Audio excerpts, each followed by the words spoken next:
Hey, I'm dropping stuff. Welcome to the NDA Podcast, the live art stream for artists by an artist. And as you can see, I'm very well organized. Things are just falling off the table all over the place around here. This is the NDA Podcast where I stream art behind me while I make art I can't share. And as such, I'll just be hanging out with all you guys. So I'm working on some stuff I can't talk about right now, but behind me we'll play Spawn Kills Every Spawn, some artwork I did from issue 3. This background, I streamed this last night, but the background wasn't showing up. So I figured out why that was. Turns out filters were on the videos inside OBS. It's really as simple as that. So I turned the filters off and you'll be able to see that'll go, and then somewhere around the time when this gets over with, there'll be other stuff. There'll be other stuff behind there. So, wow, what a night. What a night. I've invited Uncle Jerk, but he more than likely will not show up. No big deal. Uncle Jerk's always invited on the show. I would invite Brandon, but Brandon is living Brandon life. He's living the Brandon life. You know. So, he got no interest in hanging out with us right now. All right, he's busy. He's a busy guy. There you go. See there. Now you can see how I'm drawing over a reference video, a reference image that I drew. So, yay me. This is more accurate. This is more accurate. Last night it was just looking like I was drawing this stuff all from pure imagination. God, I wish I could, but my process is it's slow and tedious. Slow and tedious, and there you go. That is it. So I'm just gonna make sure I'm live here on Twitch and the old YouTube before I get to it. And it looks like I am. Perfetto. So just go ahead. As always, Spawn Kills Every Spawn issue 4 will be at comic book shops on August 30th. Just in time for Halloween. Go buy a bunch of copies. Give them out. Buy 5 and some 5 randos. The first 5 people will get a comic book, right? And some candy. It's got coincidentally a little bit of a Halloween themed issue. I didn't plan that, but I'll take it. So it's gonna be the big introduction to the Chivolator. So that'll be fun. And I gotta get to it, folks. I am so busy. So the comments are open. If you'd like to support me, you can always go to shopsketchcraft.com, buy a print, buy some artwork. I got artwork up in there. You can always buy that. I ship them out to you myself. And if you just want to send me a few bucks for a boba, you can always do that at tipsketchcraft.com. And other than that, if you got anything you want to talk about, just start talking about it. We'll talk about it. Send me your nerd news. If you got nerd news, send your nerd news. We'll talk about the old nerd news. In the meantime, I gotta get to it.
Blue Sea Shark's back. Hey, what's up? Howdy. Just randomly saw that you went live and decided to send you some greetings. Really love and admire your arts for Crash Bandicoot 4 and your arts for Tana belong to me. Your favorites. Oh, thank you so much. I appreciate that. Yeah, I tried to, you know, I did my version, you know. I pitched it, Blue Sea Shark. But yeah, I love Crash Bandicoot. It's a fantastic project. Love Toys for Bob. Nothing but love. Best studio job I've ever had. How about that? Blue Sea Shark says, you're very welcome. Really hope that you can work for future arts and upcoming Rash. I really love it. Thank you. Well, you know, you should let them know that on their social media. You know what I mean? If they ever do anything, because what tends to happen is people hire their friends. I tend to get like just forgotten about. I'm just gonna be honest with you. It's not, they love me, but I guarantee you, you know, if they ever do anything, they'll just forget about me. That's why I took this comic gig, so I can at least get my name on something in front, you know? Because I tend to, when I work on things, I tend to just like fade in the background for whatever reason that is. I have no idea. But, you know.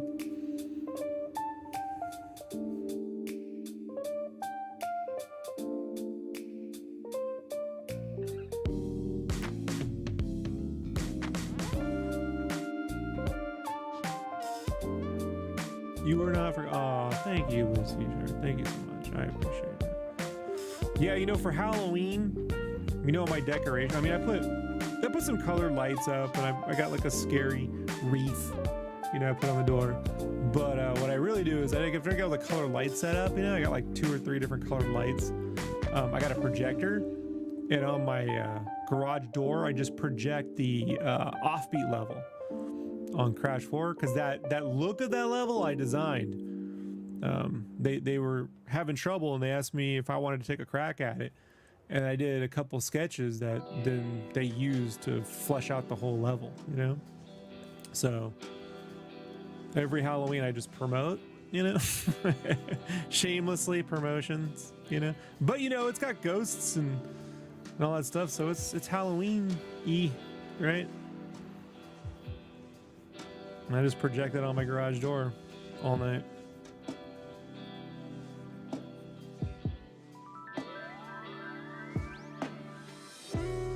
Oh, thank you. Thank you for following me on DeviantArt and YouTube. That's why I keep the DeviantArt around. Some of my artist friends go, "Hey man, DeviantArt's dead." I'm like, DeviantArt's how I got the Crash Bandicoot gig, so I'm leaving it out. You know?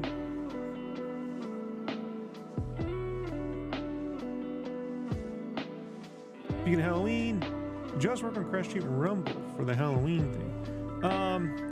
So directly, I worked, initially I was hired for Crash Team Rumble. It was originally called Wumpa League. So I was hired initially to do that in 2017. And then they were already in the middle of, they had just started Spyro in October. So I got hired in December. And then during the Christmas break, they're like, hey, we actually need way more help on the Spyro thing. You want to help out on that for now? And so I jumped on Spyro.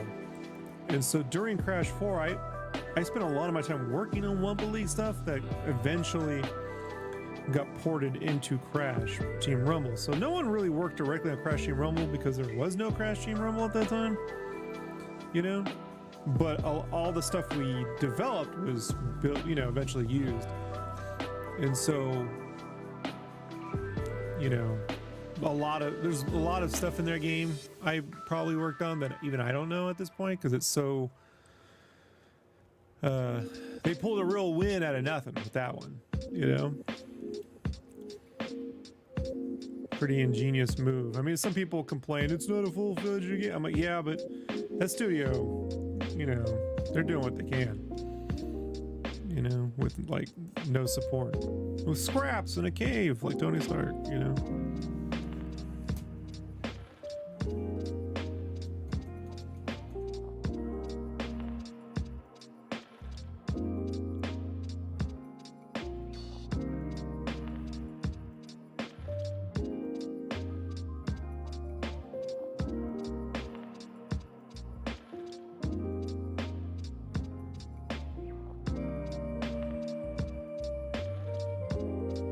I mean, there's still a bunch of stuff that I did that had never even made it into that game. So.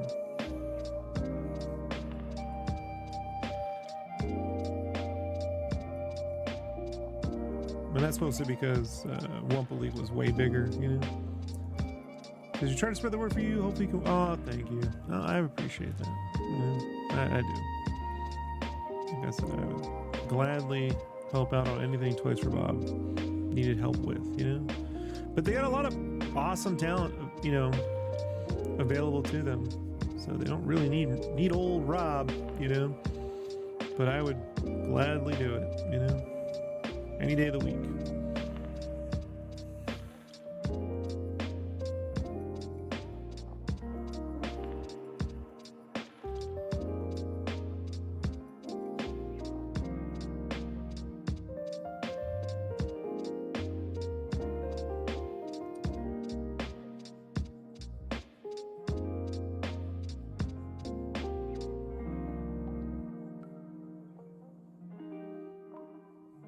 Yeah, if I had way more talent than I actually have, like if I could code and stuff, you know, I'd probably be working on my own PlayStation 1 style platformer, you know, if I had the capability of doing that. But I know how hard it is to make. You can't make video games by yourself, really.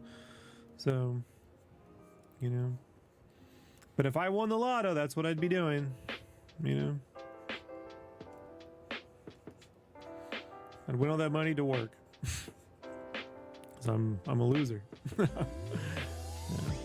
There's so many ideas I had that could have never fit in the game, you know. So, which is, by the way, I guess some of your arts made it into the official Crash Bandicoot 4 book. It did. Unfortunately, I wasn't able to get that. Some of them did. A lot of what I did. I got an apology for that. You know, they're like, sorry, you know, I mean, when we do the Wumpa League book, it'll all be in. I'm like, okay. Because I never really knew what I was doing was going to be in 4 or be in Wumpa League. They were kind of like one project, so it wasn't really explained to me, you know. I was just helping out wherever they needed help, you know. But yeah, there's some of the stuff I did, like when we had initial ideas for Crash Bandicoot, I drew like a bunch of different Bandicoots, like maybe you had a family of Bandicoots, you know. And I think a lot of those like early sketches ended up in there. It's a little bit of a bummer because I'm gonna be honest with you, I think they kind of like forgot about me in some ways. Like I don't know, I think because what I draw isn't as flashy. How I draw isn't as flashy as a lot of the other guys or women or people on the project. I'm not a flashy artist. My art style's fun, but it's not flashy. It doesn't win like Lightbox awards and shit. But I do think I have excellent ideas, and it's because I spent a lot of years in apparel, licensed apparel, so I understand, you know, how to design characters from a different standpoint. So like, it's just a lot of my ideas, they kind of just were forgetting about me a lot of the time, you know. Oh well, thank you. No, you're being very kind. Too kind, almost too kind. But so, you know, it's one of those things where it's like, oh yeah, I guess Rob can do some stuff, you know, like, you know, like, yeah. I mean,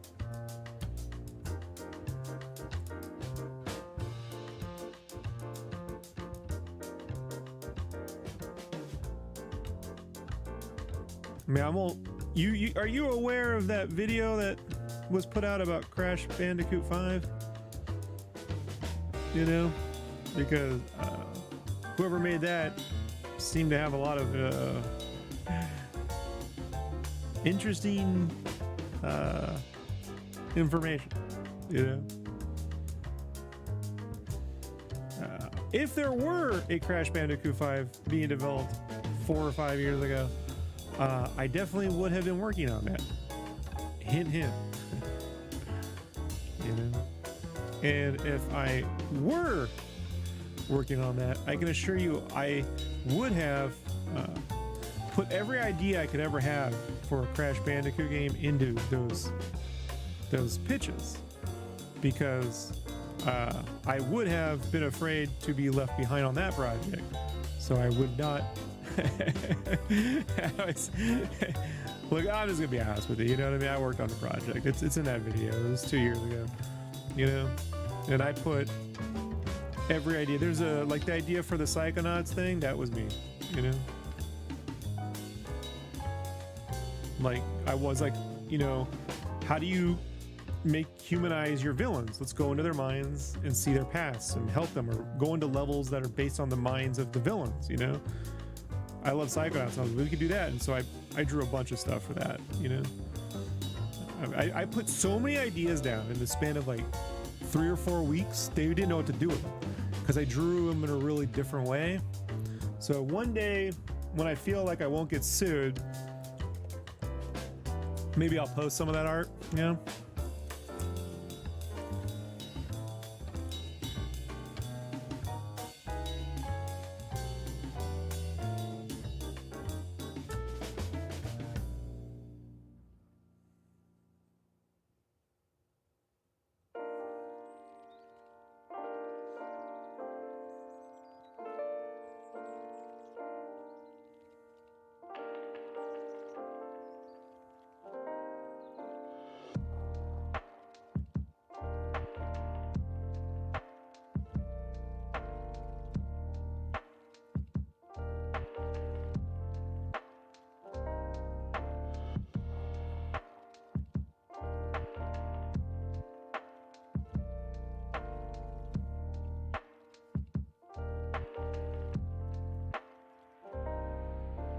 Because you might have no idea, but I became a huge fan of the alternative Tana Mannequin. Thanks to her, I did get to know another like-minded fan who became very good close. Oh, that's awesome!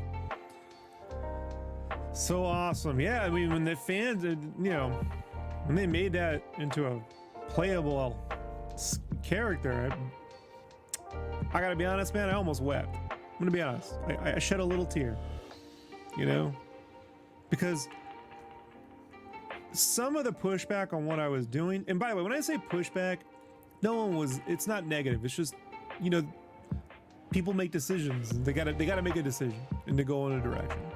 So there's always feedback. So some of the feedback I got was that they just thought my ideas were a little weird. Like the idea of taking Crash and making like a plushy backpack out of him, you know, was just seen as weird.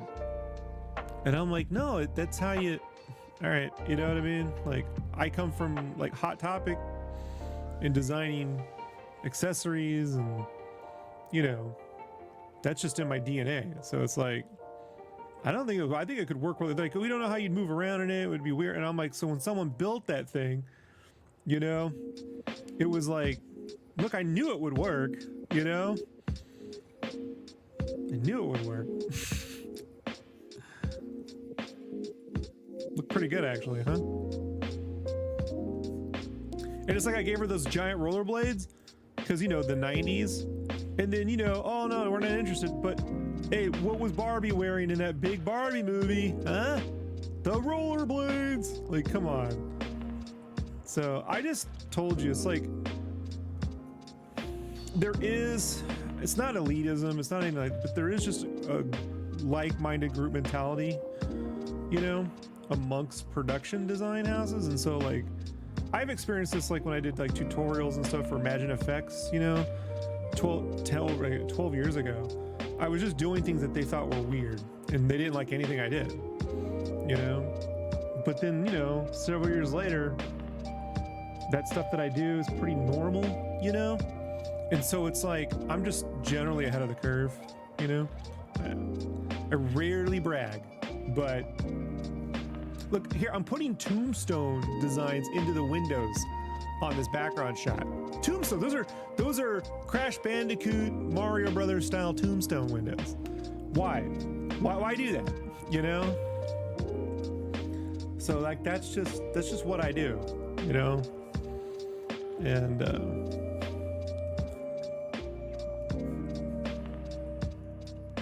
yeah, you also have it. Of course, well, my mom was a giant rollerblader, you know.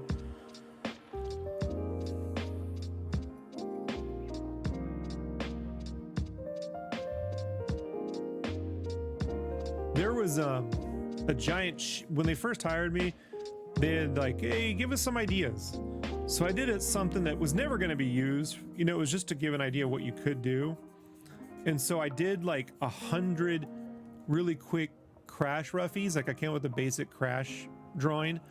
And then I went and got every 90s reference you can think of, right? And I put like Madonna outfits, Bill and Ted, anything you can think of, video game, PlayStation, like the consoles. And then I did costumes, like really quick blobby costumes on everything. And there's like a wall of it, you know, just to show what you could do, you know, just ideas. So maybe one day I'll be able to post that, you know. Of course, some of the diehards will be like, this should never be in a Bandicoot game. Like, it really wasn't. It's just to kind of show what you could do, you know, for skins if you're going to play into the 90s, you know.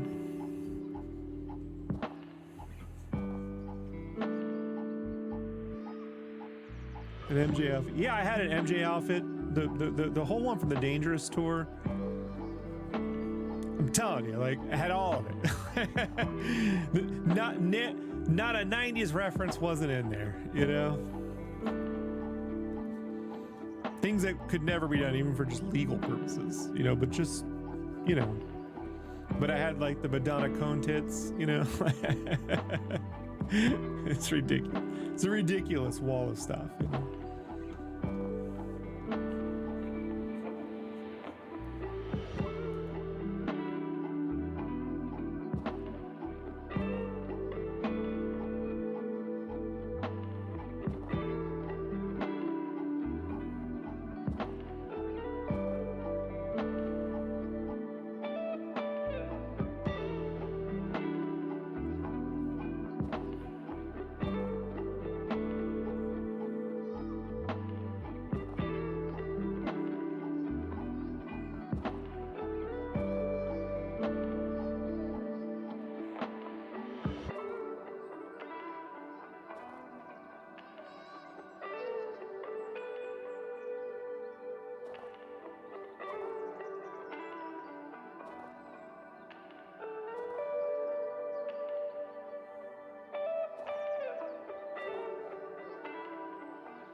Blue Shark says, you are probably aware there are several skins available for Tana. Crashing Rumble, and I would love to have your idea. Tana, already on the road. Hey, me too.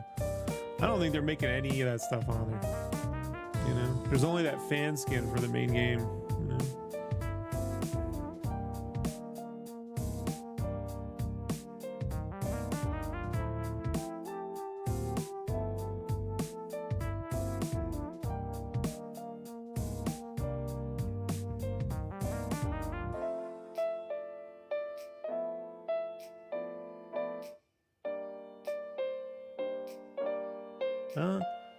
Well, I don't give up. I keep making stuff, but you know, I got no.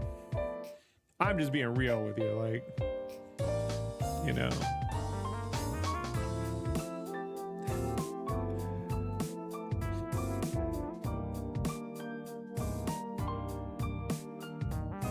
You know, if it happens, hey man, I will be the first to crow about it, you know, for certain. But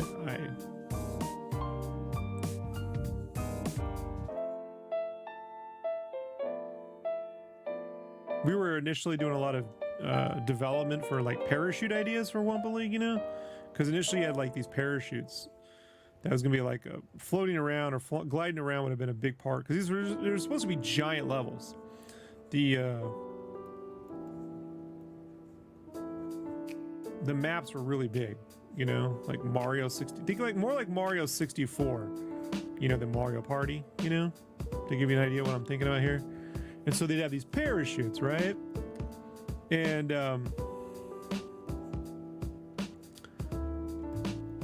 so like I was trying to come up with a way to do themes for skins and parachutes and backpacks, because backpacks was a thing.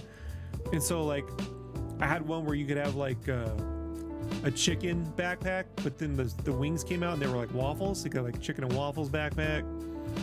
I did one where you could have like you could get like an ice cream cone, or like the parachute could be like an ice cream truck that you could also stack on an ice cream cone and different like toppings, you know, for your chutes and stuff.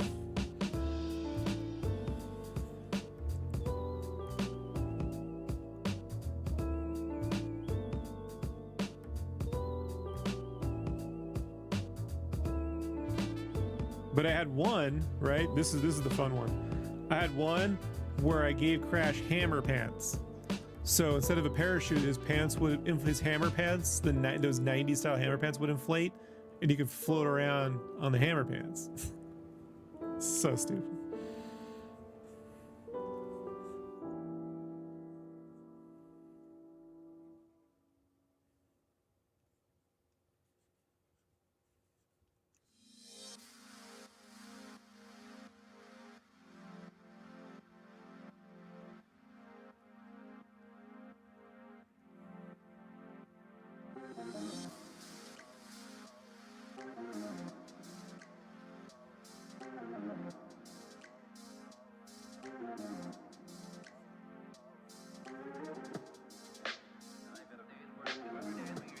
Yeah, I even designed like I pitched a bunch of ideas like fanny packs. Maybe you could get fanny packs, and so I like Spyro themed fanny packs. Fanny packs, you know.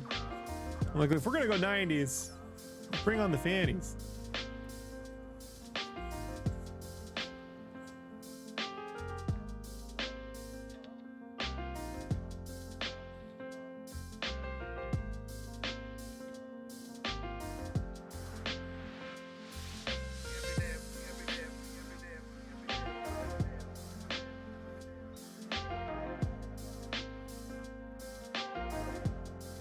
But I had learned so much on my own. I really picked up a lot on 4, and so on 5 I really wanted to push everything I knew and learned, and when we didn't get to make the game, it really bummed me out, you know.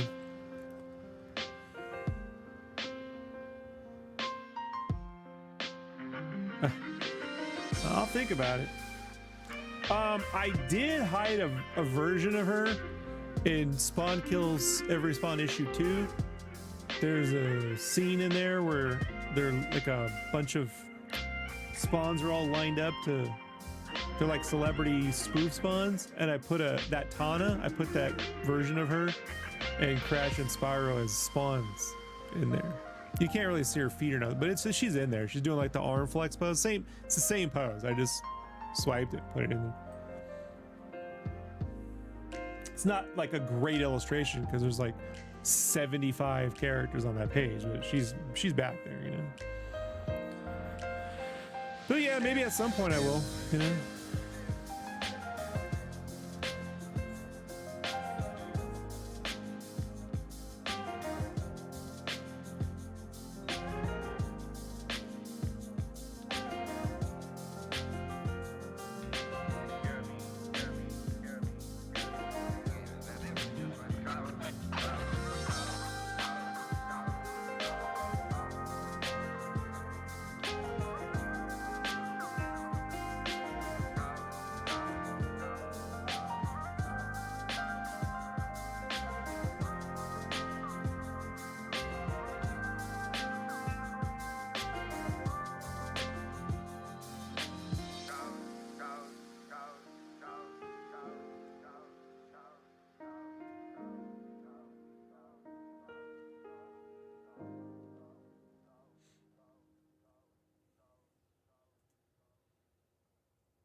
yeah, I mean, when I get the opportunity.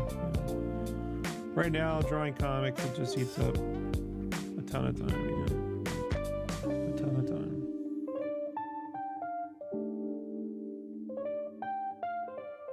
It gets a little weird, though, doing Crash fan arts, because you never want it to seem like, I think they should have done used my design, you know? Like, you never want to seem combative, you know?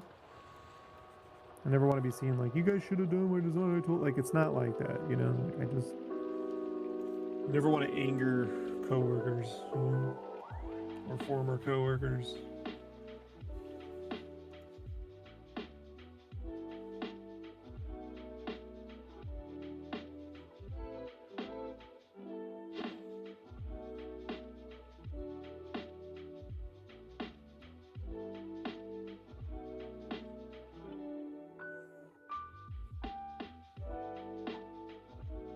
It's like when that video dropped, I didn't even mention it, you know, because I'm like, I don't want.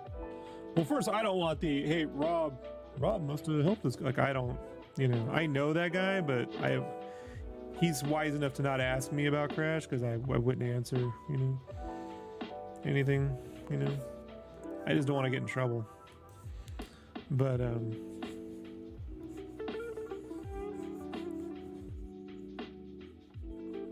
always afraid of getting in trouble. Maybe it might be different now for new instances. I don't know. You know, I don't know. If the same people working there, you know, it's the same people working there ultimately. You know, like the people in charge. But look, I haven't. Honest to goodness, I haven't gotten any emails. So, you know, no one's been like, "Hey, Rob, we're working on stuff. You want to come back and help out?" I've gotten nothing. You know. So.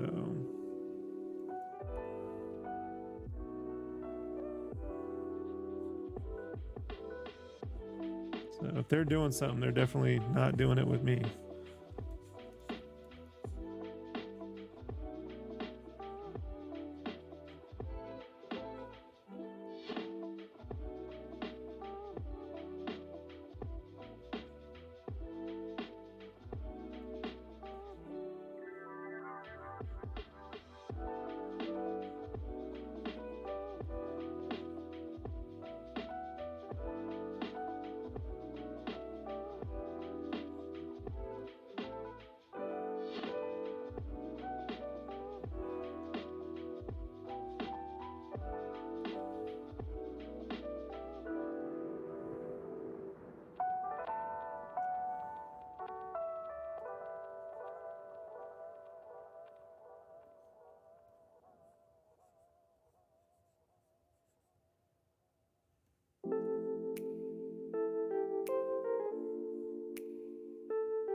Best way of making it is put out new material. Maybe. I don't know. I got so much to do. You know, I worked for them for 3 years. If they want, you know.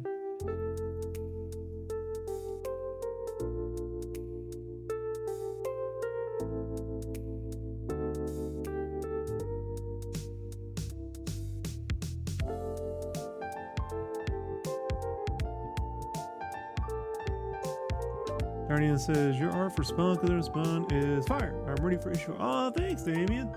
Thank you. Thank you. I'm trying, Damien. Oh, Damien, you want to see something fun? Check this out. Let's see if it comes on camera. Check it out. Let's see if that comes up. Does that come up? I got my copies. Let's see. It doesn't want to come up, does it? Look at that. Look at that. It doesn't want to do shit. Look at that. Look at that software doing nothing. There we go. Let's pull it back. Anyways, I got issue 4 right here. The NVIDIA whatever doesn't want to show. And I'm not gonna lie, the printing came out great. I mean, it looks fantastic. Very happy with the way issue 4 came out. Looking at it right now.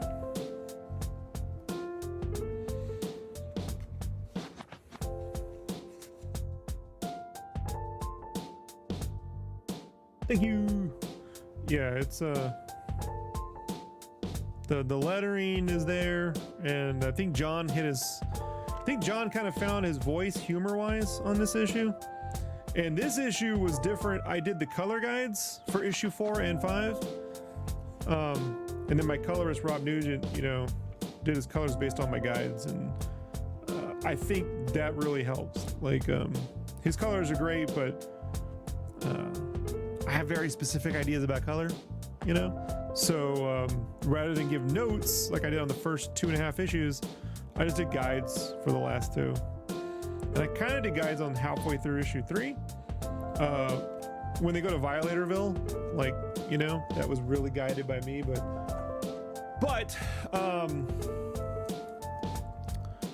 I did the full color guides on 4 and 5, so.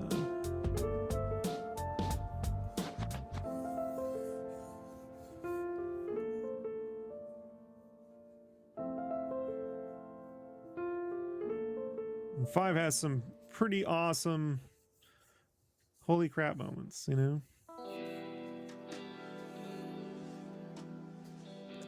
By the way, thanks for telling us a bit about Crash and anytime. Yeah, don't go posting that on a website.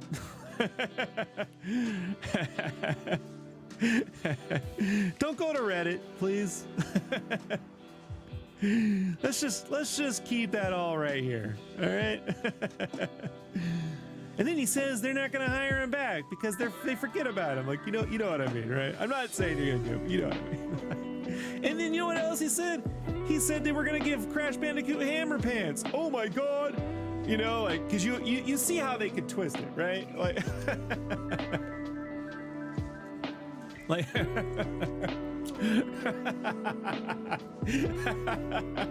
I wake up tomorrow, fuck my life, you know, just toss the phone.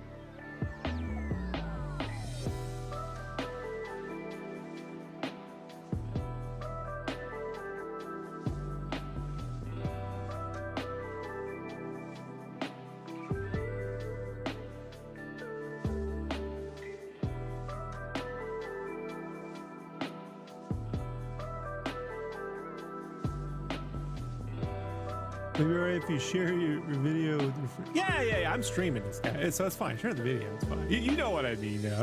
I'm being playful, you know. Yeah, I leave the videos out there. They're there, you know. I just want to make sure I get all that out. Context is everything, folks. Context is everything.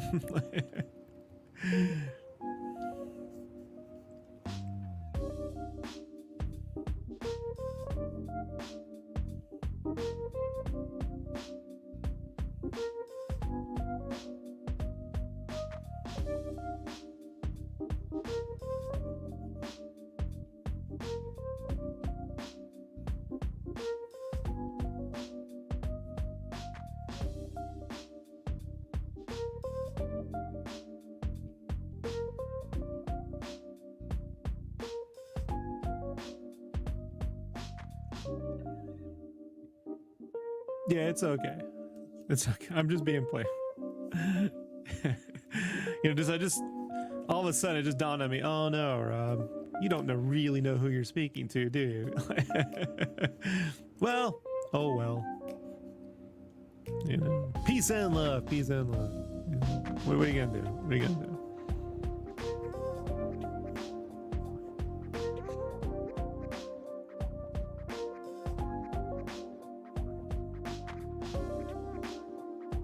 That's just my anticipate for the worst. The worst case scenario.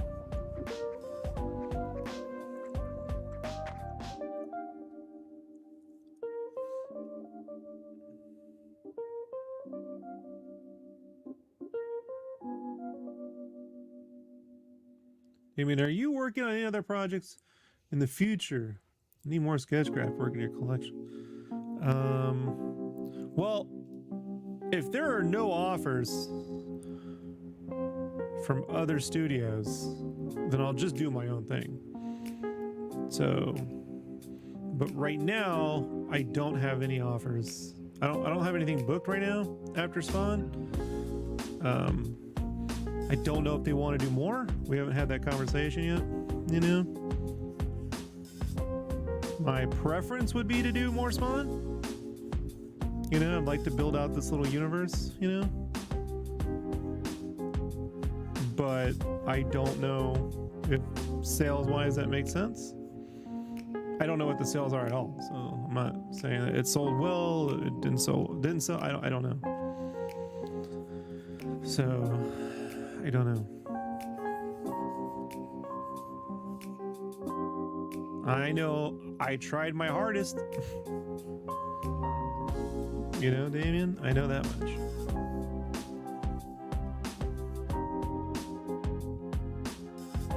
So if nothing turns up, then after Christmas, somewhere between February and April, somewhere around there, I'm gonna do an art book on Kickstarter, which I've never done, and that'll include all sorts of Crash Bandicoot and Spawn stuff in there, and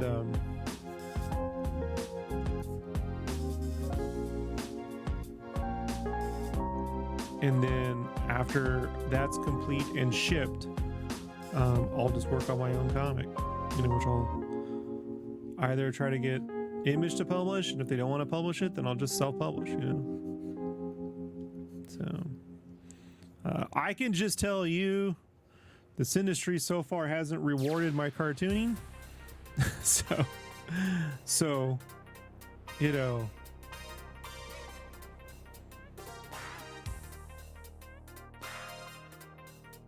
that's why when someone like Todd comes along and says, hey, I want to pay you to do some cartoon, and I try to put everything I have into it, you know, to reward those that, you know, I mean he gave me the opportunity, and for those who buy, right?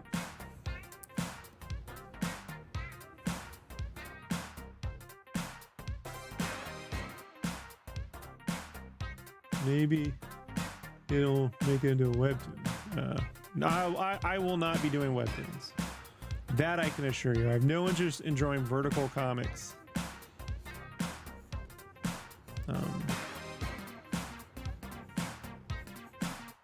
None whatsoever. And I don't like any of the webtoons sites ownership rules in terms of posting your stuff on their networks. I don't like any of their EULAs. So I will never post a webtoon. I can assure you of that. No, I'll just do my own thing, guys. You know, so please buy what I do put out, so I can, you know, I can make more. But if they don't, I will do my own thing, you know, for certain. You know?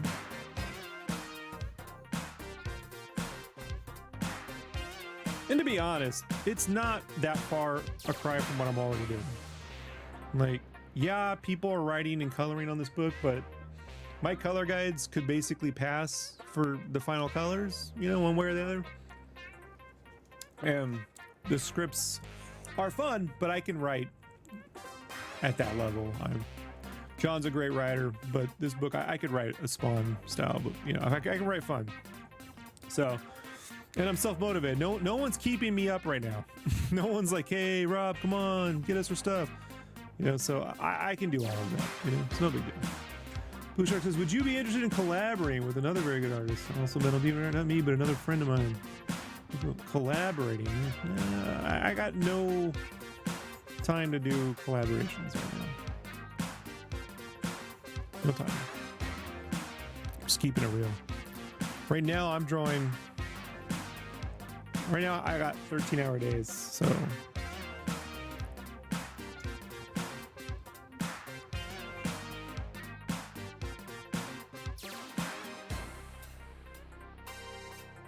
But in terms of like projects, I just do my own stuff. I do my own stuff. Do my own stuff.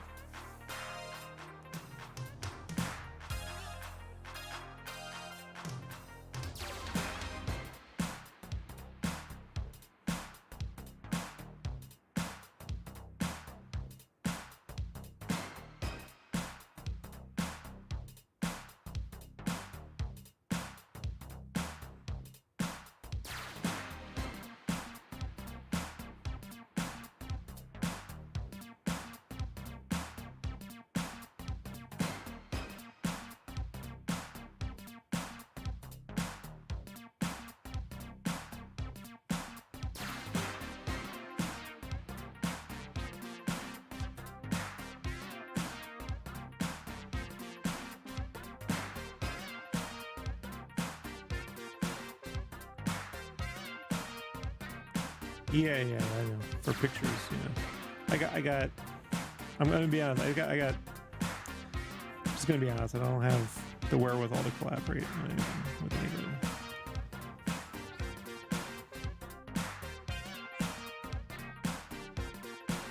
I appreciate it, but it's just not something I do.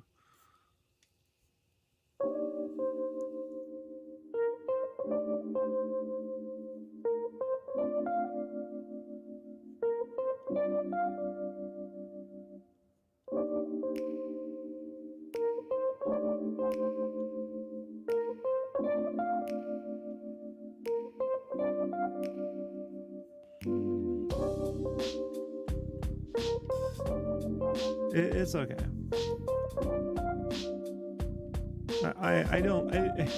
I'm fine with who I reach.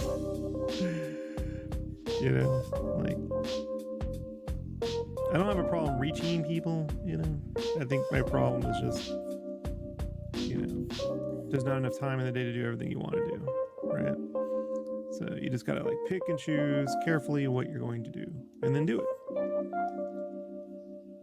And there are no easy answers. You gotta do what you feel you need to do. Like when Crash came along, I was in the middle of other stuff, you know, and I almost turned it down. I was like, I don't have time for this, you know, I really don't. But I'm also not a moron, you know. I was like, well, I'm gonna have to like cancel these other plans, you know. And I did, you know. But believe me, there was a part of me that was like, I don't want, you know.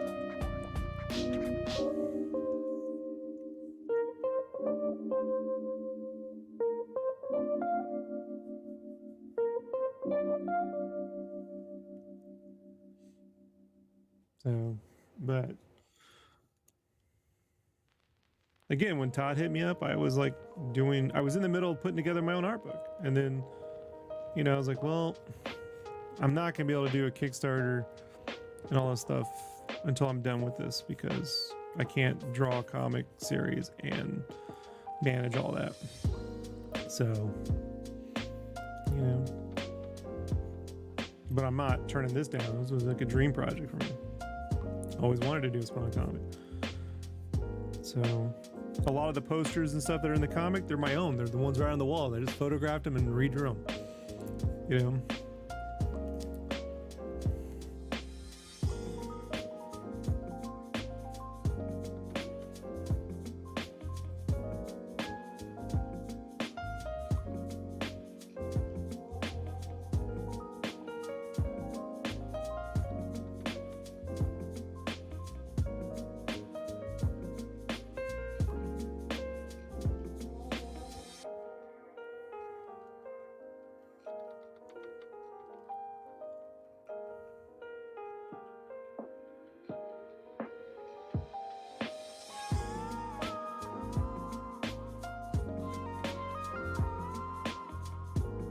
Funny part is, it turned out to be this spawn kills. Initially, it was a spawn kill. It was just going to be spawn kills everyone part 3. And then when I told Todd, he was like, hey, you know, what do you want to draw? And I was like, I want to draw like all of your characters. I always want to draw all your characters, you know? Like, the other books were about like killing Marvel looking variants and knockoffs and stuff and parodies. And I was like, I just want to draw all the spawns, you know? It's been a dream project of mine. And so that's when he came up with the name Spawn Kills Every Spawn. Like, I did a bunch of conceptual art too, you know, and I drew all these characters and stuff. And so I drew them as regular characters and as chibi characters, you know? And, you know, and that kind of came from, it was like a year or 2 before I had seen the Spawn Kills Everyone books. You know, I hadn't read them when they came out, but they came across my feed, and I was like looking at it. I was like, you know, this stuff's fine, but like, you know, if I ever did this, I would do this, this, and that. Like, I just had that conversation with myself. And then one day I was offered to do it, so I just told Todd what I would do. You know, I'm on the last few pages on issue 5 now. So I had planned on having everything done before we shipped, or, you know, roundabouts, but there were production problems out of my control. So I got a little behind, about 5 weeks behind, which is fine. It's going to ship on time. It's just now I have to pull, I'm in crunch mode to get it all finished, you know. So I'm on the last couple pages. So I'll be done by the end of next week. And I'm also coordinating with my colorist every day, so he's sending me colors, and then, you know, I do edits and then kick them back and blah blah blah blah. So we are right at the very end, you know. It's gonna get out just by the skin of his teeth, and then hopefully I never have to endure that problem again. But now I know what to do, you know? It's no big deal. It's not the hours, it's just I gotta make sure that the art is as good as ever. I gotta make sure art's not just as good as the last 4 issues, but I gotta make sure it's better. One would hope the art gets better. You're right. Every issue, not like, oh, you know, you got bored. I didn't get bored. I assure you that. You know.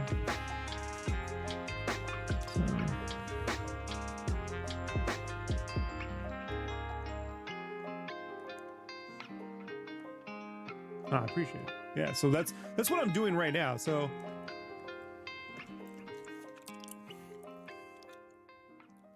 when you read the book and you get to page 17, I'm on the last panel, 17, get ready to start 18.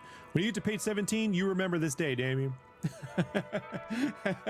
You were talking to me as I was on panel 2. Panel 3 or 4 are just headshots. So 2 is a bit of a detail panel.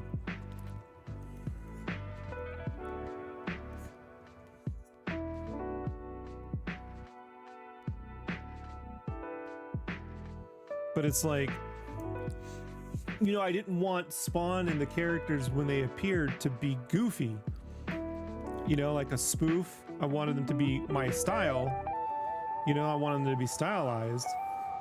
And I knew since you know, I stylized things, I could get away with it in a parody book. And Todd probably wouldn't, you know, he wouldn't, I don't think his audience wants these designs in their regular book, you know.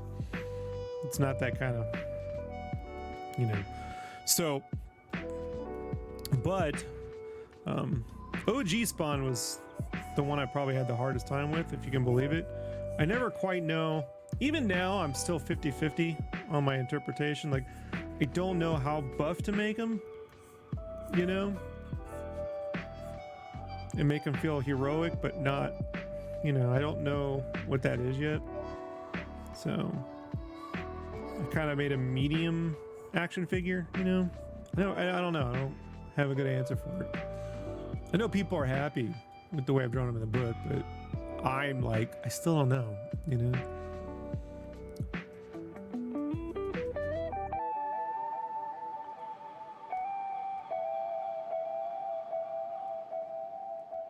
So even now, I'm like You know, when I get 1 or 2 panels of them, like, is this enough? Am I doing enough? I feel like I'm not doing enough. I feel like it's not enough. I don't know.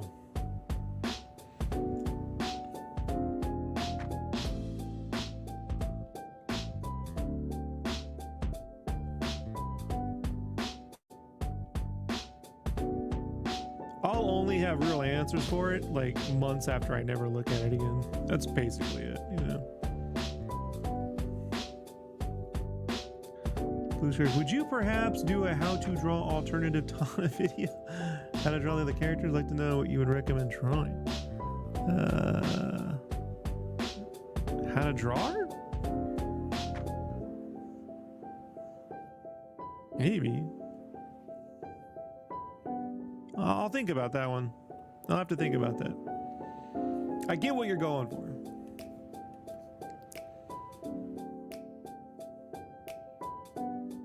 Get what you're going for.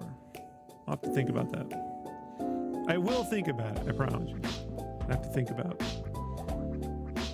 I'm not big on like how to draw character videos, so I have to think about a way to frame that. You know?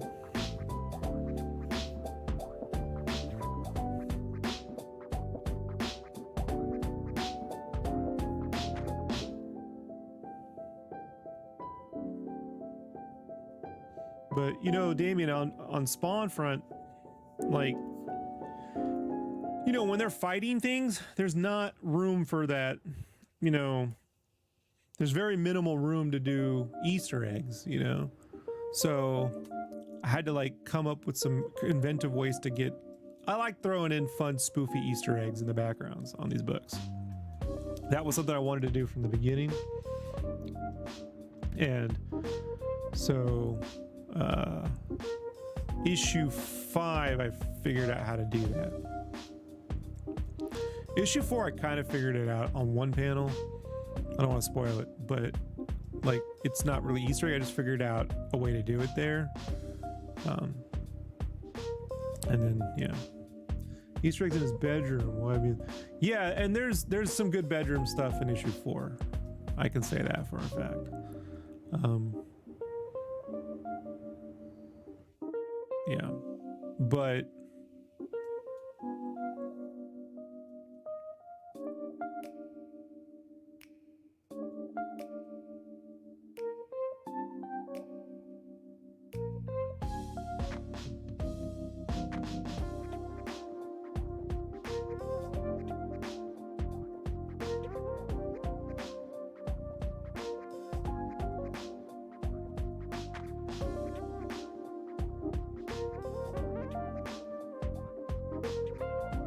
like I said, I don't want to say too much, but yeah. Like, how can you still issue 5? I figure out how to push it even further during things that don't have room for it. Basically, the best I can say. And I got tons of ideas. I've already pitched them on what to do next if we do more. You know, like I got some really fun ideas, but. You never find me in a meeting and I don't have ideas, you know.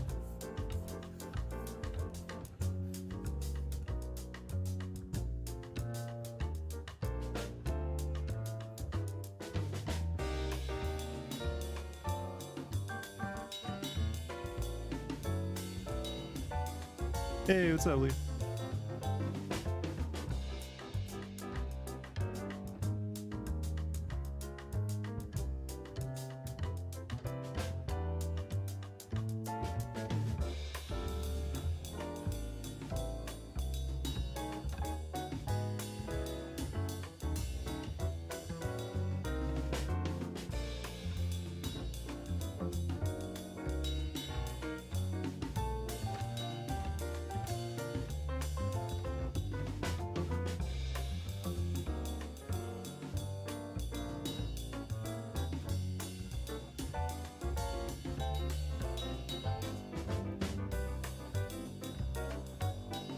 After I finish this, you'd send it to your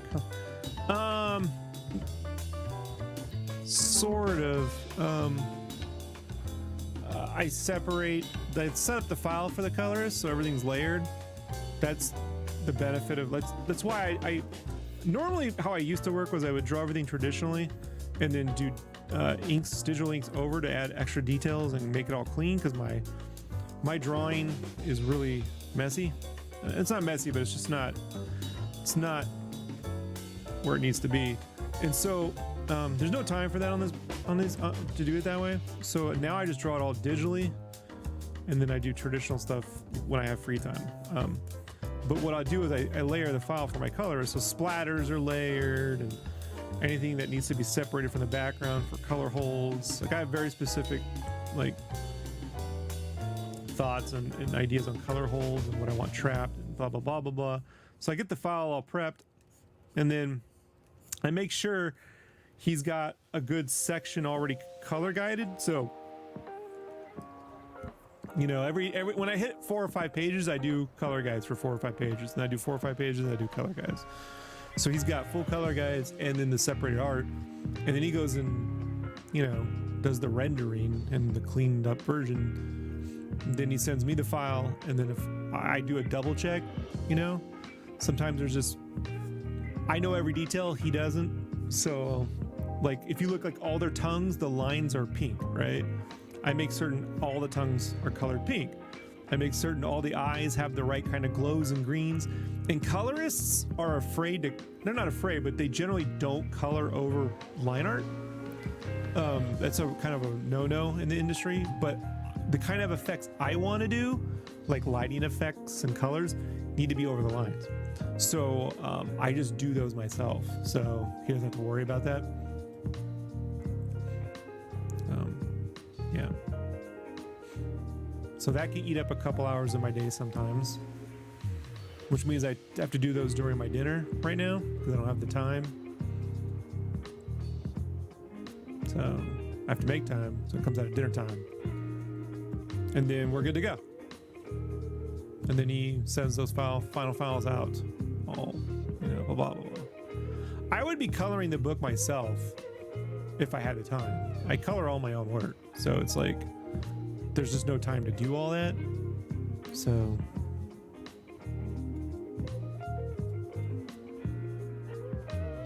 yeah.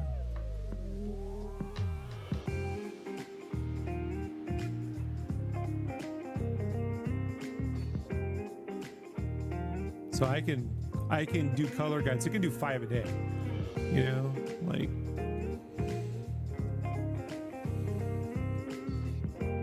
But I see the whole thing in color when I'm thumbnailing. Like I plan for time of day, weather, the whole bit, you know, color palettes, moods. Like I plan it all out. So it's like no colorist is going to figure that out, you know, and then when you tell them, you know, I just found I was just explaining things to him the first couple issues, and it was like, I don't want the guy to like have to read my mind, you know? So I'm like, you know what? I'll just do it. And then, you know, there you go.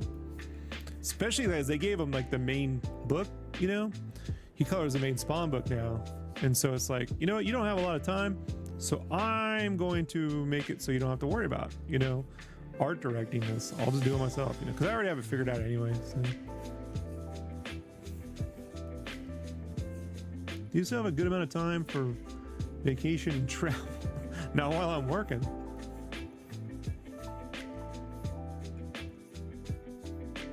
When projects are over, I take some time off. You know. But travel costs money, man. So I don't do a lot of that. I got a mortgage, so spend a lot of time at home.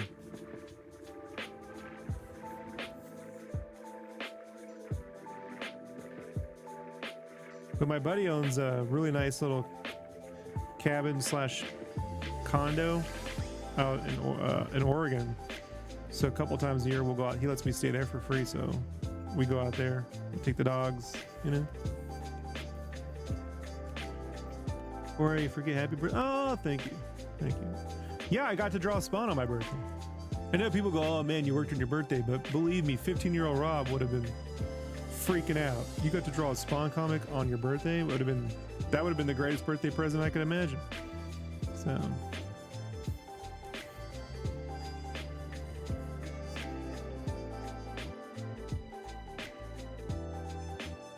I bought like 3 books regularly every month, or whenever they were available. Spawn was every month, so I bought that. I bought Savage Dragon, and then I bought Bone and anything Johnny the Homicidal Maniac. So that's 4. Those are my 4 regular books, in the 90s. You wish I could travel more? Sure. I love the world, If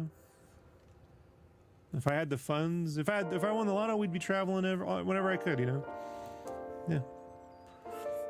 I've lived in Germany when I was in the army, and I used to go every Christmas,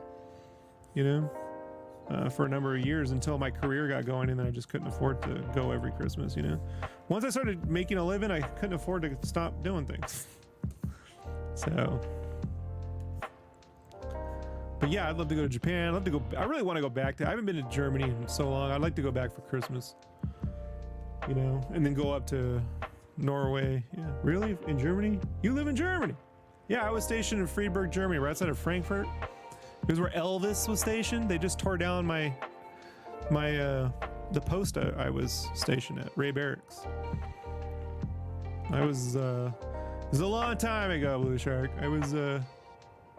Doesn't that burn you out? No. What burns? I don't do monthly. It's like this crunch time is not normal. So, but I do a lot of, burnout for me kind of comes really from lack of sleep, not complexity of project. So,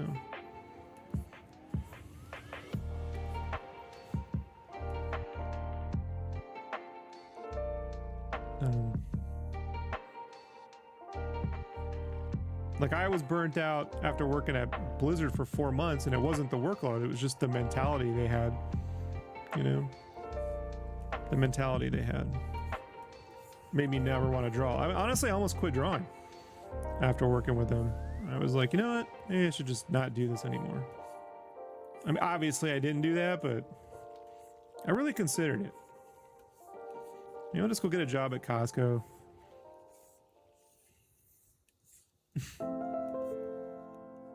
You're really depressed. Oh, I'm very sorry to hear that. I can't help you with that, but I do suggest, to call a depression hotline if you need to speak to someone. But I'm not good for life advice. But I love drawing how I like that. I just try to make certain that now I draw how I want to draw. So I just don't take on any projects that tell me to draw like how they in anyone else's art style. I'm just at that point in my life where I'm like, no, I'm gonna draw how I want to draw, and then there you go.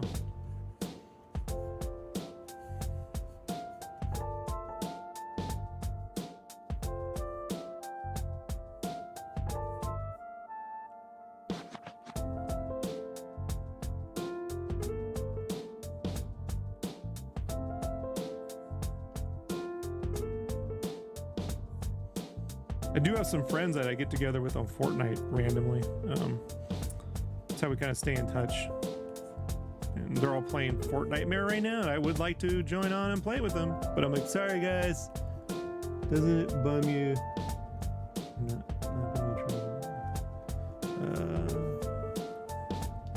I don't really think about it.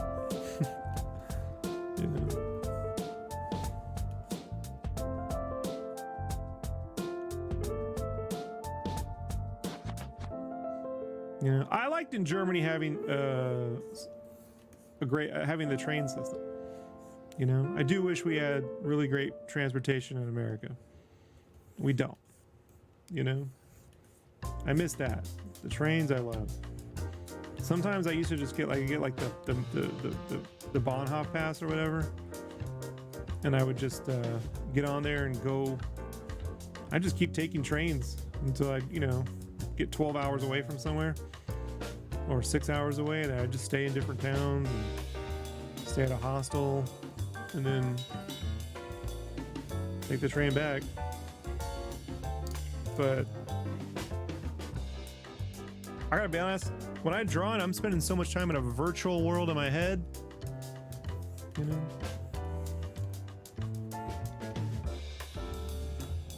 It's not that different for me.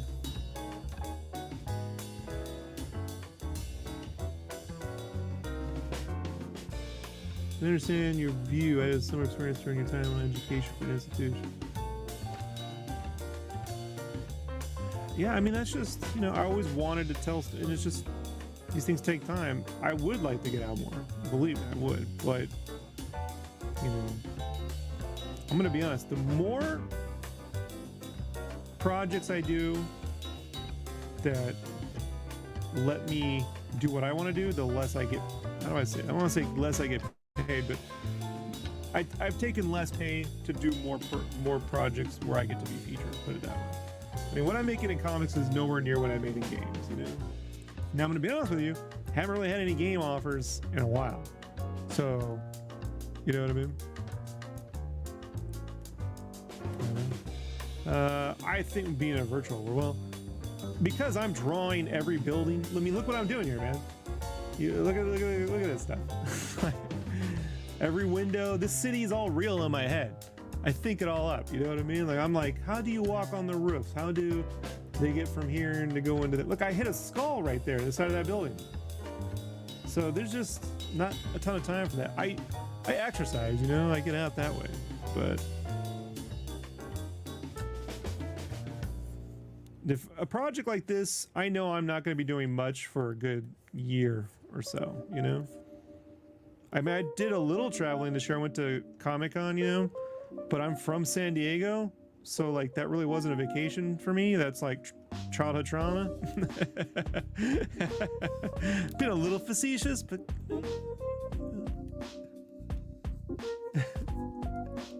we need to work around this. I told you I got a mortgage. I got, you know, owning a home isn't cheap, so you know. A lot of my money goes toward just the house, you know?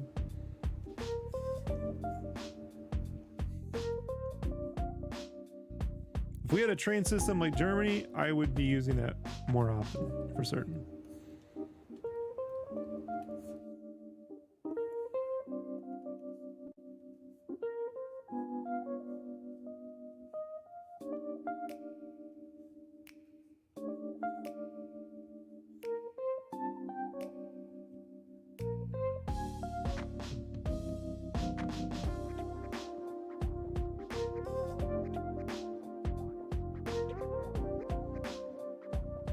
So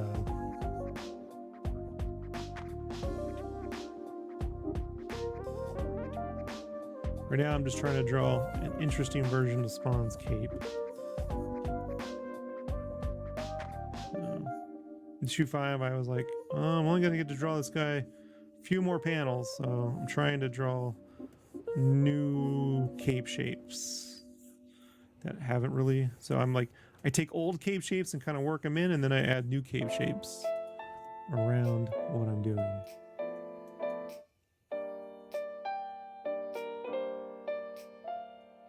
And you know, when you're under a deadline, it's not a good idea to do design work. Design work eats up time, but you know, you still gotta make it. You gotta add something new. You know, you're not gonna get a chance to always put your mark on something. So when you get a chance to put your mark on something, do it. You know.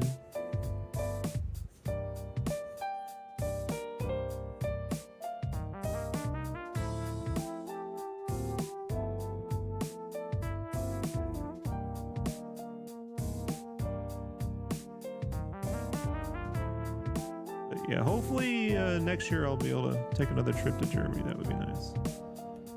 That would be nice. But we'll see.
do I do this? Holly, welcome to come to Germany. Oh yeah. I want to go during Christmas to see the festivals, you know? I love every town's festival. Every one of those.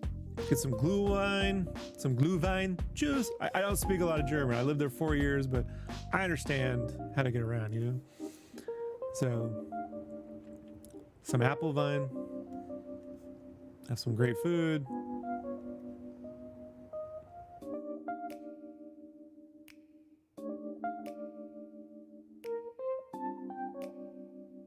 Maybe go see my buddy used to live in Menserkirchen, you know. Festivals, you mean the Christmas ones, just the the little ones you guys got, not the big ones, just the little. Look, in America, anytime you're out celebrating, it's a festival, you know. But just the little Christmas things in every little town, you know. Yeah, I know they're full of just stuff to buy. I know, but I like the atmosphere, you know. I like the atmosphere.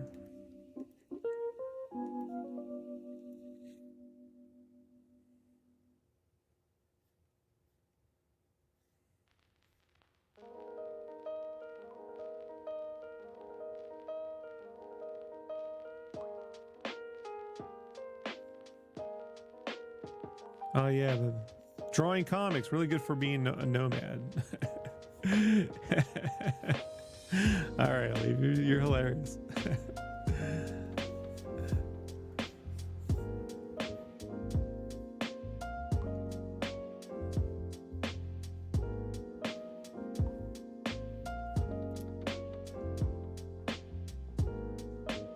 Oh yes, beer and schnitzel. I know. Get a nice Hefeweizen. We went to there was one time I went to I always forget the name, but it's the castle where the Cinderella castle, and it's right on the Austrian border, the German-Austrian border right there, you know. And I was out there learning how to snowboard, and all I did was fall down the mountain, you know. All I did was fall down the mountain all day. And somewhere between the top of the mountain and the basin, there was a schnitzel hut.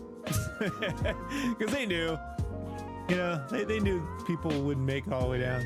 And I remember just going, I just didn't want to leave that schnitzel hut. I'm like, the food's so good. I'm just gonna, I never should have gone snowboarding. I should have gone skiing, you know, but thought it'd be cool. And so I finally got down the hill.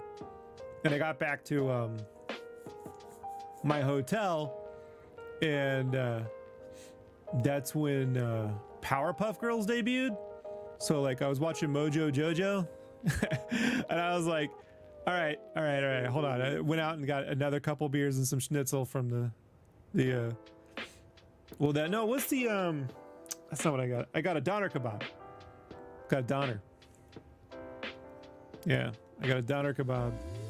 And a Hefeweizen, and then I watched Mojo Jojo, you know, for like 3 hours.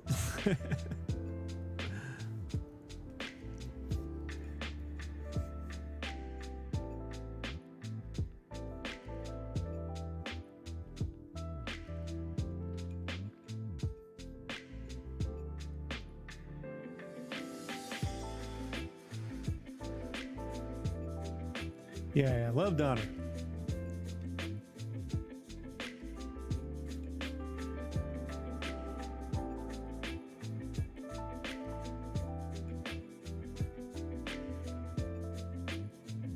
Honestly, I love German bread too, like all the fresh bakeries that are in every town, you know, all the different types of nuts and whatever. There's the breakfast breads and there's the savory breads. So good. So good! That's why you gotta walk. You gotta walk a lot to work all that stuff off. To work it all off.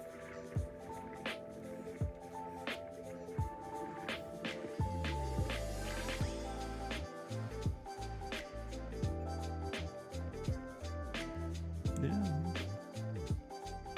You gotta do what you gotta do, Leaf. You know, Drawing is not something I chose to do. It chose me. You know?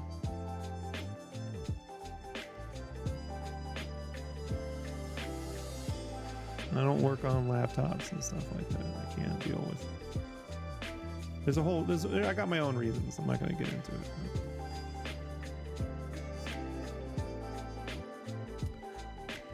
Gotta do what you gotta do.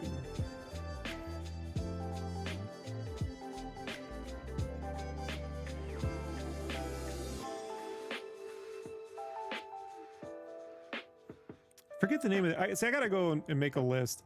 But there's this one German town that's on the border of France, and it's like a French style German town. That place was amazing. That place was amazing. I was in Berlin during the millennium.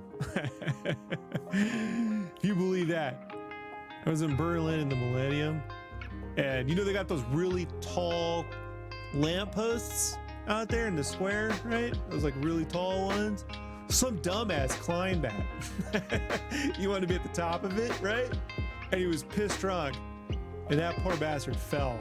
And everyone just moved out the way. So, my work conductive to travel? No. Damien says, I love seeing Invader Zim in issue 1 as an Easter egg. Invader Spawn, Damien. Don't really want to get me. You want to get me sued, Damien? Clearly says Invader Spawn. That's what you're reminding of your first time. Yeah, so, you know, Todd, when he hit me up, I did this Bane sketch, this Bane design, and he really liked the design of it. And he said, you know, that the first 2 books sold well enough, but that he wanted some different shapes. You know, he wanted to try something different. And he liked what I did with the Bane. And so, you know, an idea I always had was my problem, not problem, but, you know, when I look at the original books, I'm like, okay, these are sort of playing off the Scotty Young art. Really, it goes back to Art Adams, the Marvel Babies, right? Art Adams did Marvel Babies back in like the late 80s, early 90s or some shit. And then J.J. Kirby did a Marvel Babies thing. And Todd hired J.J. Kirby to do the first series. And then there's this other guy, Rob, he hired on the second one. I'm not familiar with his work. But he's on YouTube. Nice dude, super nice guy. But they were the baby format, the Scotty Young, Art Adams baby format. And I could do that. But I was like, instead of making him a fat baby, what if he was more like a Nickelodeon cartoon? Like somewhere between Invader Zim and Ren and Stimpy. You know? Like if I'm going to do something different but play in the same wheelhouse, what could I do? So I did versions of that, you know? And I believe me, I don't need any image of Invader Zim open to draw Zim. I know Zim quite well. I own the DVD box set with the house, you know? But it's also got a lot of Ren and Stimpy in there, you know? It's got and it's just got whatever I do, you know? So trying to give him, you know, I wanted to make sure he was very expressive and he had a mouth and he could act and look at you and not just be a badass. Like the problem I have with the Spawn books is they're always a badass. They're always a badass. You know, and I get it. But in a book like this, okay, if we're going to do something full of other emotions and just badassness, then they got to be able to cry. They got to be able to smile. They got to be able to choke on food. They got to be able to barf, you know? So, you know, that was like the theory. And then the funny part about that was I made him more like Ren and Zim. And then they gave me this Chibulator, right? In issue 3 to design a kid version of a Violator. And I was like, well, okay, I'm going to definitely make this guy like Ren and Stimpy and Animaniacs, you know? So it's like, I'll make him like Stimpy and then I'll give him a little bit of Animaniac flavor in there. So that's why I drew the water tower, you know, with the Violator logo on there. It's the Animaniacs tower, you know?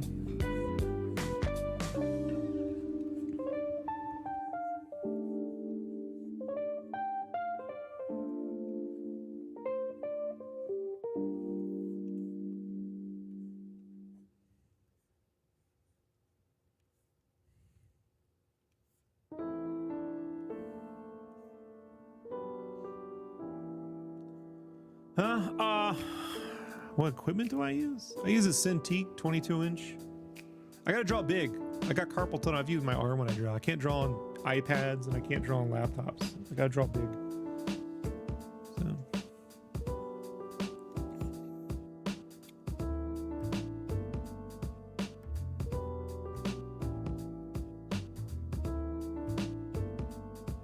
Got to draw big.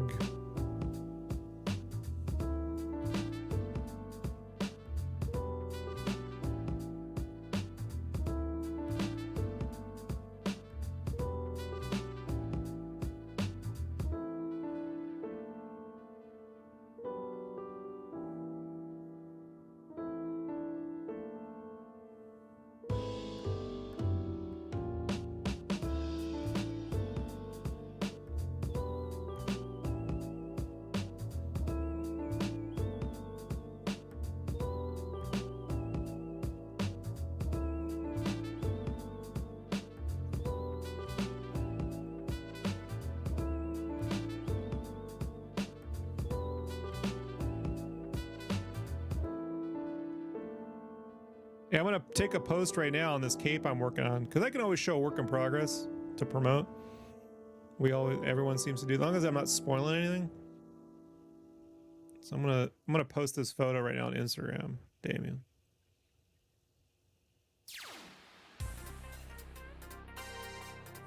Let's see if I can.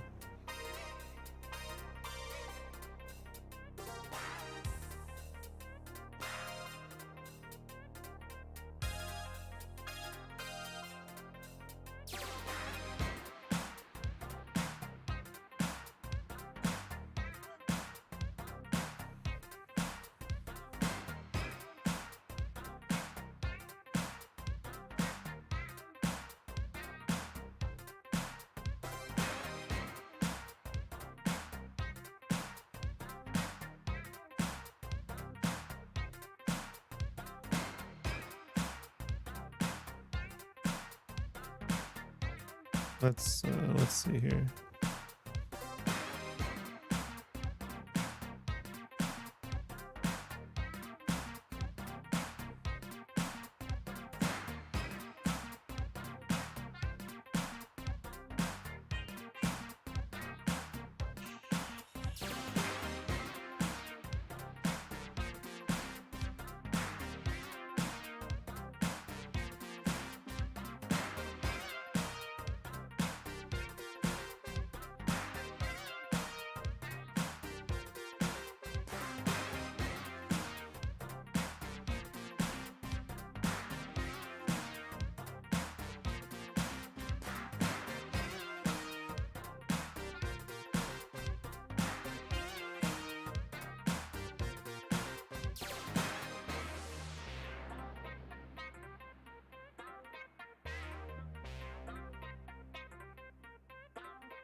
One second, see what you said, Blue. Do you already have ideas in your mind before starting a picture with a background? Or how where does your inspiration come? Recently I made sometimes struggling with figuring ideas for people. I already have an idea in mind. That's a complicated question to answer. Let me try to find the right way to answer. I mean, that really depends. I mean, if we're talking about pinups, stories, everything's a little different. I try to write things down first, like a recipe. You know, so if it was like, we need a ghost town, Rob, right? We need a New Orleans ghost town. I start writing out New Orleans ghost town and word association, and then I'll do little sketches, and I'll kind of like build sketches while I draw, almost like, you know, those journaling, like those free journaling, like that. And I'll just take very basic concepts and start to go, okay, you know, here's like a tombstone. What if I did a building like a tombstone? What if I you know, I'll kind of like sketch an idea like that out. And then what if, you know, then maybe I need some reference. I'll go look up some cemeteries, and then maybe I'll zoom in. What if I made that tombstone a whole building, you know? And then I'll think about time of day. Would it always be night? Would there be a daytime? What kind of color scheme? If it was night, maybe do we want to do a purple sky or a red sky? Do we want to do a green sky? If it's green sky during the night, what would day represent? You know? And so like it starts to build from there. I never just start drawing things. I kind of start writing things out and then start sketching along with my drawing. I want to do a video series in the next year. If I'm not doing anything like Spawn, I want to do something called inner lines, like how to in Crash we called it ideation, where you put down any idea possible. And so like taking a couple prompts, not AI prompts, but prompts, like a loose description of something, and then generating a whole unique take on it. It is something I really developed on Crash, and especially on Crash 5. In like a very short amount of time, like it kind of flipped on. Like right when it flipped on, it took it away from me. But here I was able to kind of bring it back, you know? So that was why, that's why everything's stylized and it's not me drawing New York, you know, or Chicago or an actual city, you know? So, yeah. So it's got some of the McFarlane cape in there, and then it's got this weird other thing I'm doing where it's got these chunkier, like, I don't know what you just call it. It's like, because the cape's alive, right? So, you know.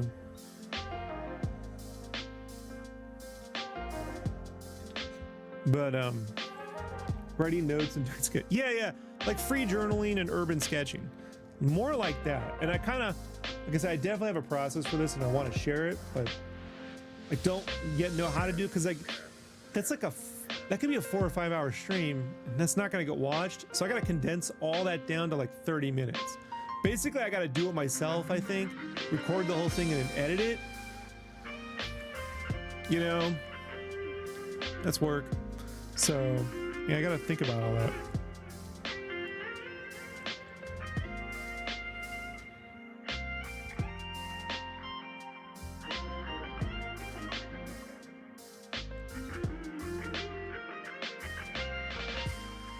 But I mean, like when it's a cover, like the Popeye covers, I started with, okay, it's a variant cover.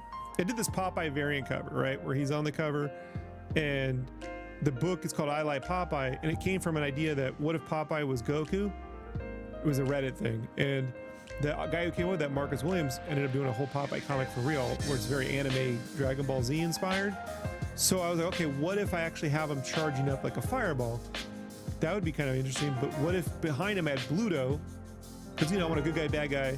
What if I did Bluto? Because this is a variant cover. Anytime you tell me variant covers, I immediately think of Image Comics and Rob Liefeld, even though he didn't do, you know what I mean, that variant cover. So I had this idea of doing Bluto with like cable armor, but instead of guns, it's spinach bullets, like a spinach gun. And that kind of comes from just writing that stuff down and working out my thoughts first, and then creating a list of the things I want, and then I go to draw and design those things. It's all right, making separate videos. Yeah. So I know it's weird to like write before you draw, but I can't just start drawing things. I have to kind of write down what I want to do first. That will vary for everybody, right? Everyone has their own way of thinking, but a lot of people don't know how to create naturally because they don't know how they think, you know? So it's like, you have to kind of discover how you naturally, you will know when you're doing it what feels natural and easy versus what's a chore and gives you headaches, you know? And that's hard to find because it's different for everybody. I found out how to do it for myself, again, especially on the Crash 5 development. That's when I figured that one out. And then it kind of like I told you, Then I got put on, not put on. I got the opportunity to work at Blizzard. the opportunity.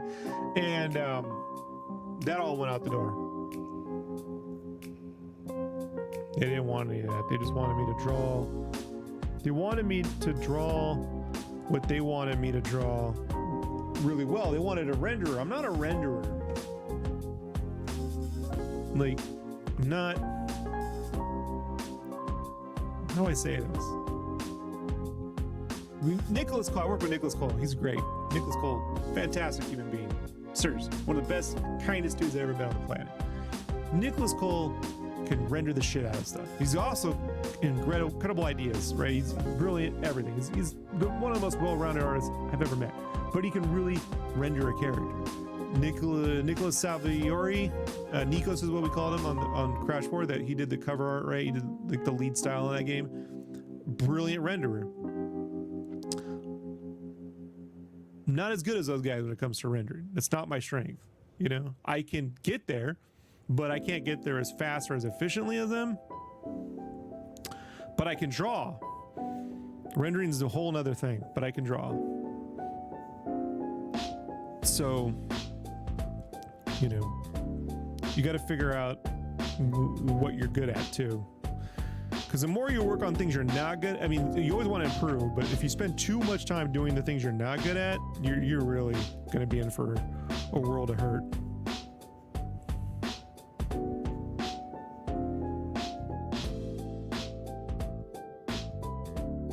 Yeah, his works are awesome.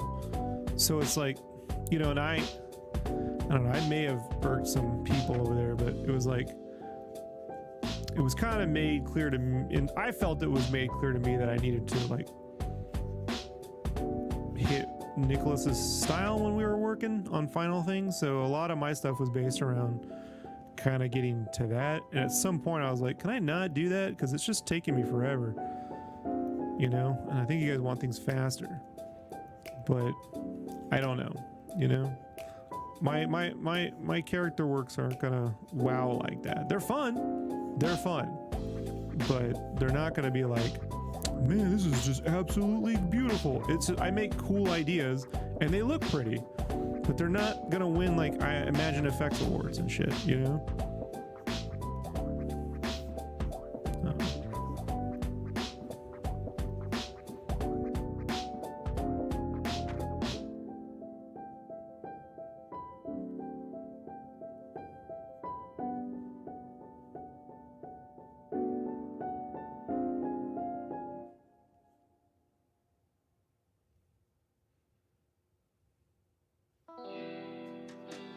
But look, Sean Galloway is a brilliant artist. I know Sean is a super cool guy. He's not a giant renderer. Max Gregg can render, right? Like fully airbrush and paint stuff. Sean just draw the shit and design the shit out of stuff. I'm closer to Sean in what I do than Max Gregg, you know, or Nicholas Cole, you know. I'm closer to that.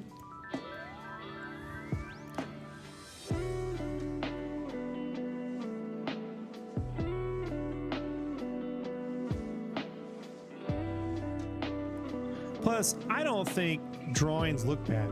There is a weird thing in this industry where they think like drawings make things look not 3D. And I'm like, no offense, man. Like, I just find all that to be ridiculous. And, you know, it's actually easier for modelers to draw off line art than it is three-dimensional, like art that's been rendered.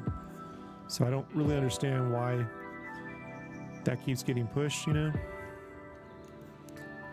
Damien, if you were able to have your own ongoing comics, I could never draw a monthly comic. Could never do it. It is not something I am capable of doing.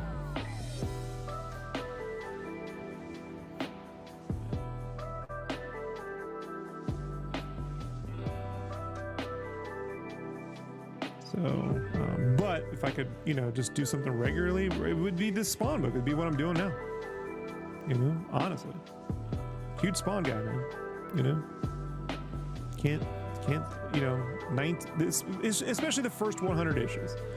The first 100 issues, I got a complete run of that, and then I got most of the Medina issues, but I was in Germany at the time. It was a little harder to get some of the Medina stuff there for a while. We had this comic shop called Terminal in Frankfurt I used to go to. They had like English comics. Underneath, you had to like walk downstairs, and they were super dope, but they didn't always. There was a period of time where it was like kind of hard to get Spawn stuff from them. So, have I read Gunslinger Spawn? Yeah, I mean, I've not read the full arcs, but I've seen the books. Yeah, like Brett Booth stuff, and Carlos Barberi is on that now, right? You know. I know Todd told me he put dinosaurs in the book because he's like, oh, when he do the voice. Oh, when I Brett, he was saying that when he asked Brett what he'd like to draw, Brett wanted to draw dinosaurs, so that's why there's dinosaurs in the book. So,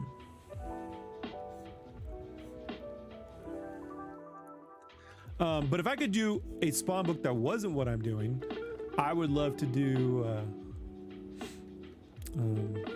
Well, what I like to do.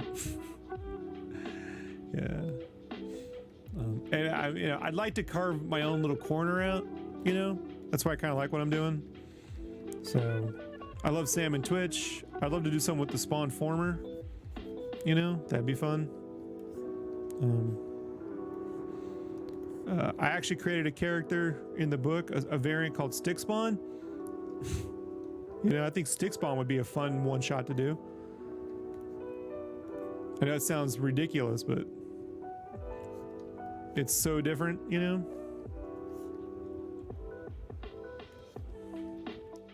And picking up each issue. Yeah, I'm a huge Sam and Twitch guy. Huge. I put him in the background. I was trying to get them to... I pitched a version of the story that was more... how do I say this? More like a setup for a regular series than a Madcap adventure. And so Sam and Twitch kind of played heavily into that pitch, you know? Because I love Sam and Twitch. So, and so if we could do another one, I come up with a way to do that. You know? It'd be fun to do more parody stuff like the Spawn DeLorean, you know? That'd be awesome. If I could do one character, I'm going to tell you right now, if I could do a character no one's done a book on, it would be the OG Manga Spawn. That's why I put so many Manga Spawn. I tried to get Manga Spawn in the book. The original toy Manga Spawn. I tried super hard to get that in the book, man. For whatever reason, they ignored me. I love that original Manga Spawn design, you know?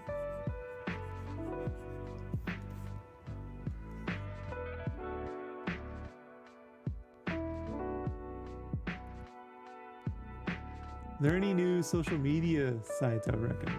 Oh, no, I mean, I was on Blue Sky. I don't, you know, didn't really do anything for me, and I'm on Kara, but there is nothing new, really, that is going to have the kind of like impact or reach that Instagram and Facebook and Deviant all did back in the day. Those days are over. There's, for real, I believe people have seen it's peaked. Social media has peaked, in my opinion. So now, you know, I just try to stream to everything. You know what I mean? And again, getting things published has helped, you know? Try to get things actually published. If you can, you know? Otherwise, start building projects and put them on Kickstarter, even if it's only like a 20-page art book, you know? And, you know, it could just be like, if you're on Germany, just go do urban sketching, seriously. And then place like your own Pokemon looking characters or your own Crash Bandicoot style characters, you know, in those drawings. And just do your own books and build new fans that way. Something might appear, you know, I can't predict the future, but if I had to guess, I'd say it's kind of peaked, you know? And don't worry, something will pop up, but you really want to just get, I always tell people, I don't need a lot of people, I just need one good one. Like, I didn't need 100,000 followers on Instagram. I just needed Todd McFarlane to give me an opportunity. Same with that Toys for Bob. I didn't have the most. I still to this day don't have. I have 10 daily deviations over. I've been on DeviantArt since 2005. I still haven't broke 1 million views on my DeviantArt. But that got me Crash Bandicoot and Spyro. So you don't need a lot. You just need the right kinds, you know?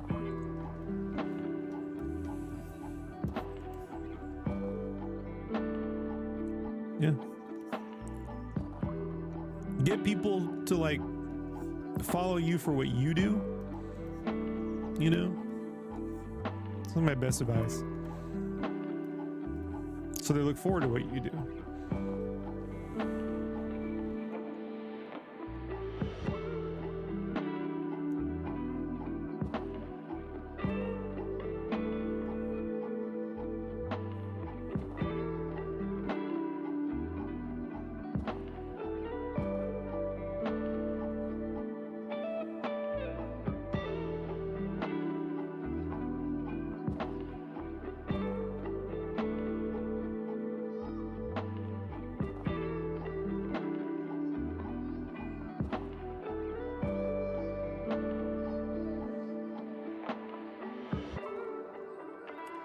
But my big goal, Damien, with Spawn is to introduce a new villain. I have an idea for a new villain. I really want to get a new villain made on the next book. Like, I really want to get a new villain in, you know? A good 90s style new villain that's not a derivative. It's not a Violator or Spawn, something new. And, you know, I'm trying. I am definitely trying. But I don't get to make that decision.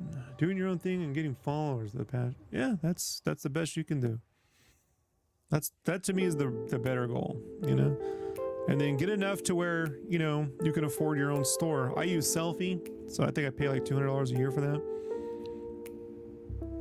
But I've run all my commissions and everything through there, so it's already paid for itself for the next couple years. And this way, you know, all your commerce, try to get most of your commerce done on your own platforms, and if you need to, you utilize, you know, crowdfunding to, you know, pitch out a new product, you know. And then opportunities will arise at some point. You just keep you make interesting art, opportunities will appear. You know, they always do.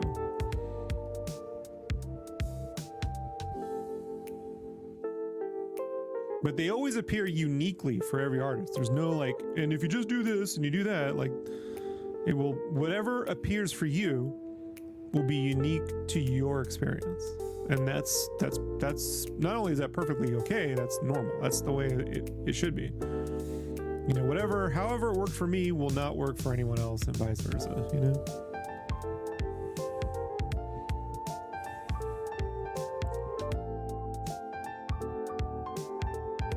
But the general idea of getting people to follow you for you, you know, and then just be personable. I try to be personal, you know? A new villain. Yeah. I really want a strong villain for these characters, you know?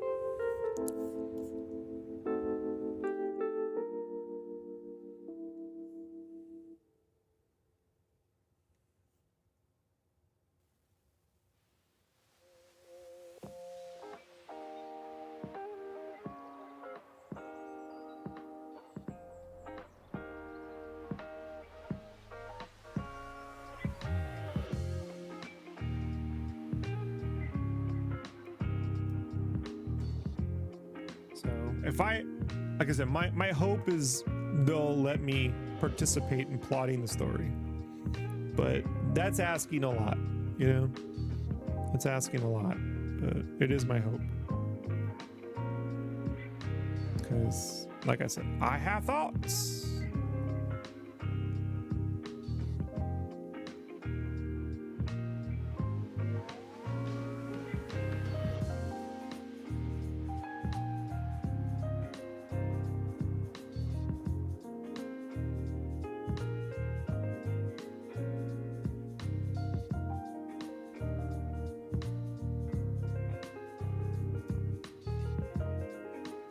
I mean, I invented Buddy. Buddy's my creation. I always wanted to give Spawn a bat familiar. A little bat buddy, like a little Alfred, you know, a little Snoopy.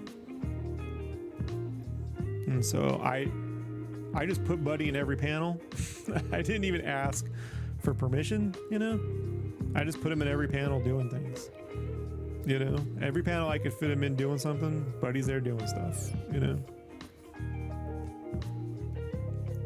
David says, that try for you. I'm not sure. I'm sure I'm not the only one appreciating. Oh, thank you.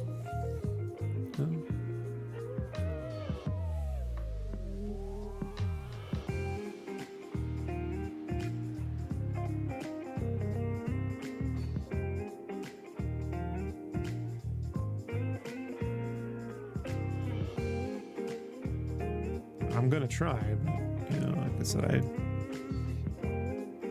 can't promise nothing.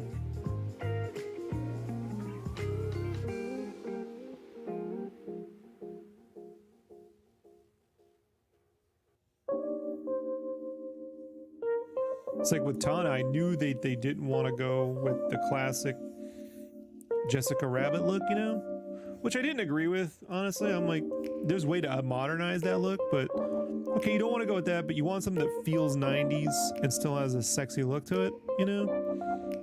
Okay, you know, so like that was my take at doing that without just doing the same thing, you know, the Daisy Dukes. There's always a way to put your spin on things, you know? What kind of music do I? Oh, that depends on what I'm working on. Like right now in my earpiece, like I can't share it to you because of copyright.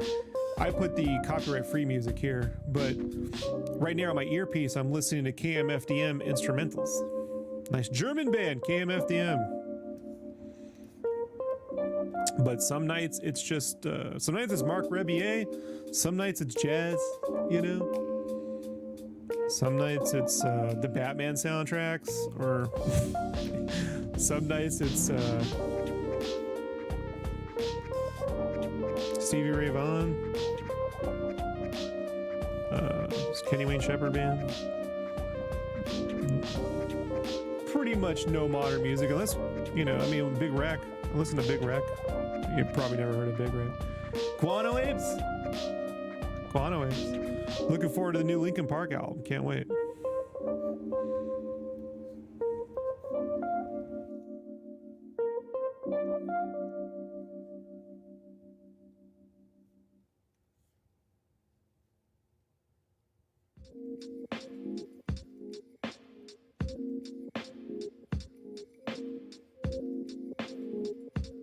Yeah, Guano is. I saw them live back in like 2001. 2000?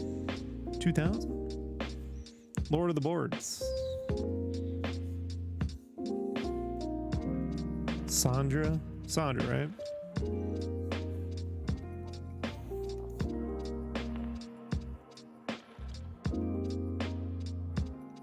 Like Guano Apes, you can recommend April Art. Oh, okay, great. April Art. Hold on. Thank you. I'll add that to my YouTube music.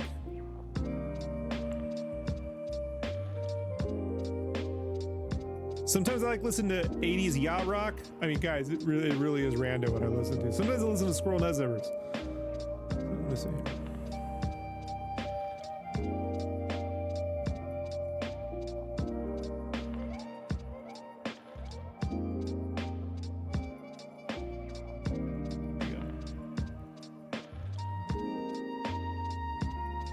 She's awful from Germany. Awesome. Super awesome.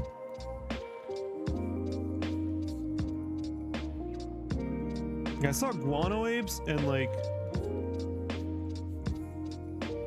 no, that was a year later. I saw, it was like at the same spot. I saw Guano Apes and then like I saw the Gorillas when they were first launched, like in 2001 in Germany.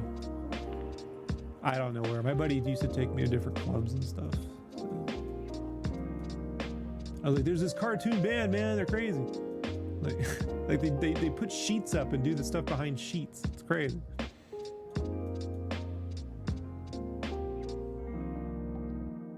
They had the music video there and stuff. It's pretty wild.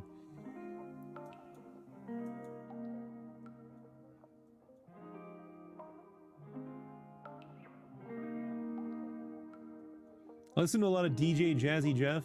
He has a site. DJ Jazzy Jeff has a website where he like does every week he does different sets and stuff. I listen to that a lot.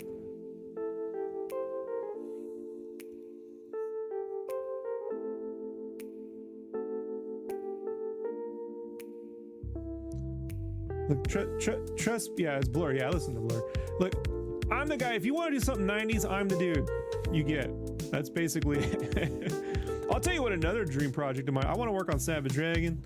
If I can't do that, I'd love to do an adaptation of the Turtles Konami games, but I want to draw them like you're playing the video game. I have a different way I want to draw it. I don't want to spoil it, but I'd love to adapt the Konami Turtles games.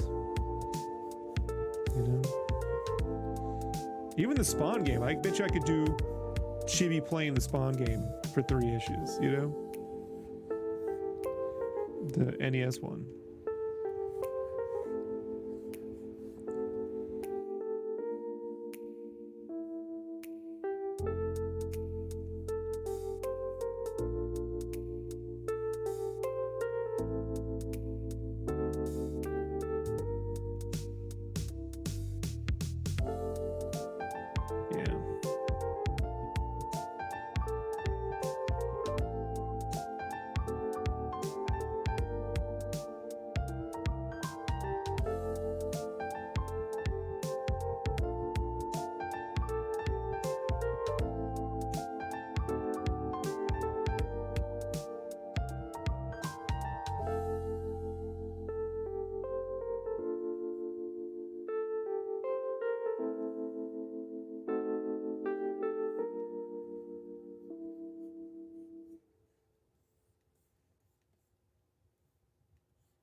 You know, hey man, I'd love to draw Scud. I don't know what audience there'd be for that, but you know, that'd be awesome.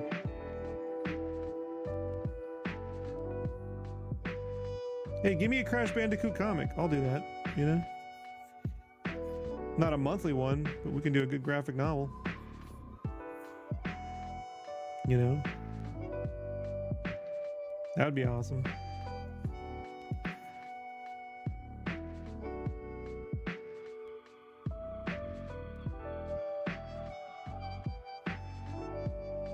Then I could get all my ideas down way faster than in a video game.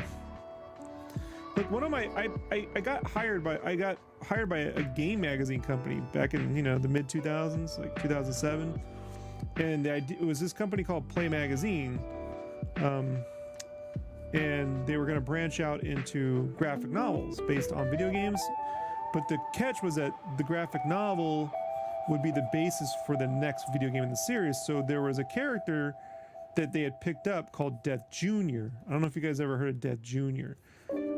Kind of an Invader Zimmy thing, not really, more like Hellboy. It's more somber, but it was a little guy, little green-headed skull dude, like Zim, right? Jeff Matsuda did the original designs for Death Jr.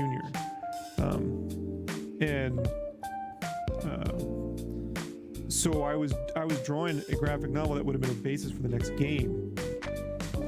Featuring Dead Jr. A lot of the stuff I did with Dead Jr. came with all these little Helltech designs and stuff I put into this book, Spawn, you know? So, like, you know, it'd be fun to do, you know, graphic novels that could be used as the basis for the next game, you know, or something, which they wouldn't do, but, you know, I could take those ideas, you know?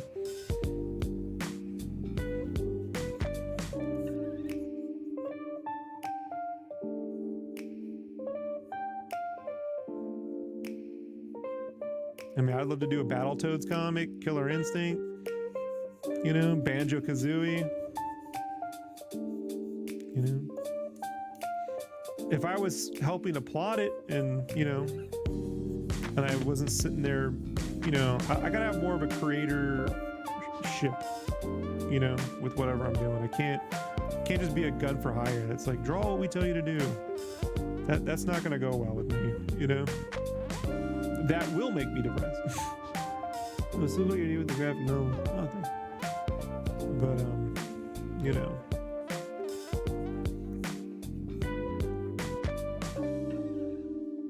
Look, I'd prefer the pay. The pay I'm working on a video game is much better. You know, I'd prefer the pay of the video game. Games pay much better than comics, you know, by a long shot. Now you can do well in comics if you either you get really big or you do your own. You do well. So, you know, that hence like my own thing. Like I'll have to do my own thing. Maybe I can make that work. You know, I have plenty of ideas, so it won't be for a lack of that.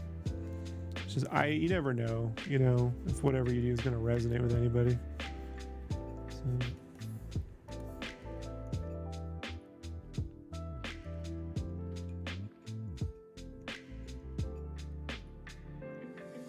There's never any guarantee, you know. Yeah, Crash comic would be great.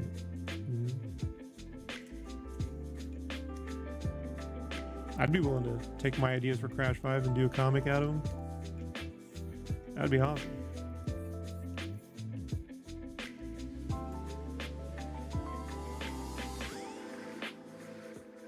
And if they gave me a budget for variant covers, I would hit up all the guys I work with to do the variants. Nicholas Cole, Nico Saviori, Brett Bean.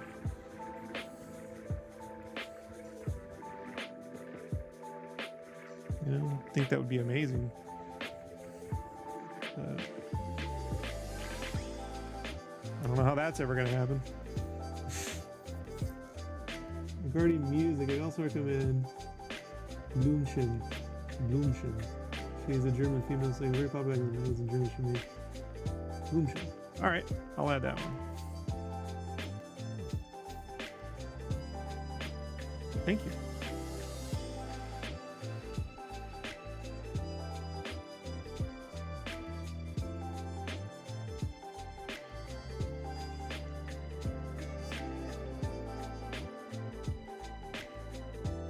Yeah, back when they still sold CD, that's when I lived in Germany.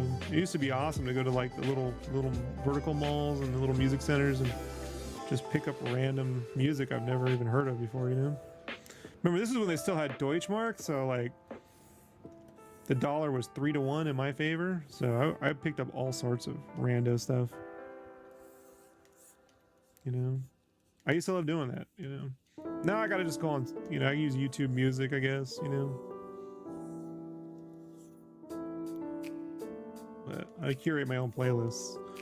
But you know, when I find out artists I like, I do try to go buy stuff from them because you know they don't get paid anything on streaming, right? So yeah. There was this one vertical mall in Frankfurt. I don't know if it's still there, but they had like an IMAX screen at the very top, and I saw like Gladiator there. That place was great. They had a great music section.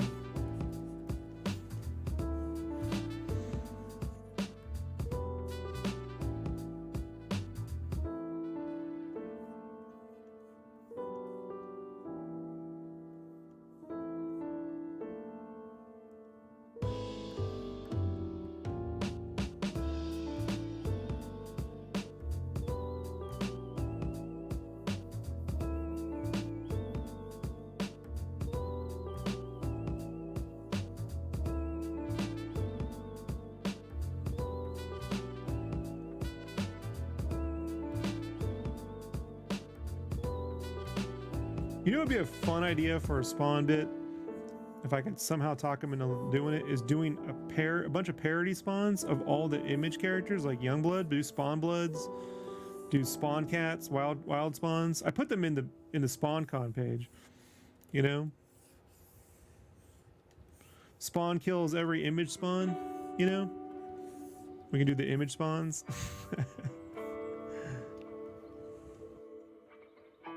Told you I could, guys, I could do this forever, you know? If they let me do it, I could. It's not a problem, you know?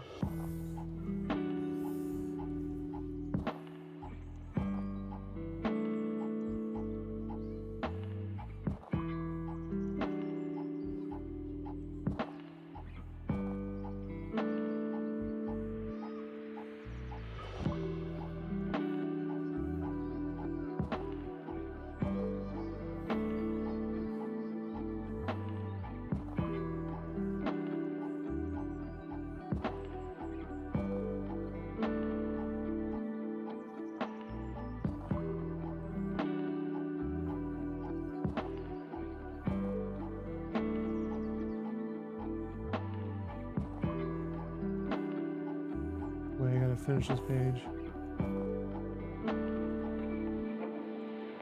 Designing this cape ate some time. It's all figured out now.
I plan to watch the third Sonic movie in theaters.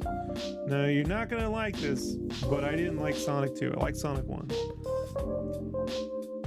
I just didn't like the feel of it.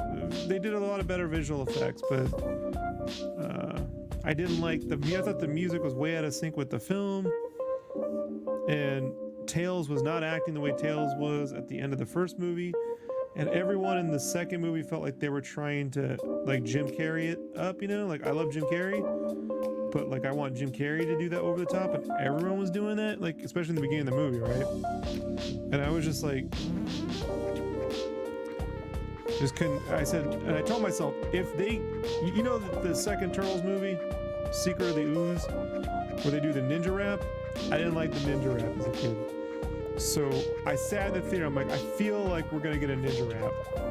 You know, if they start doing a ninja rap, I'm out.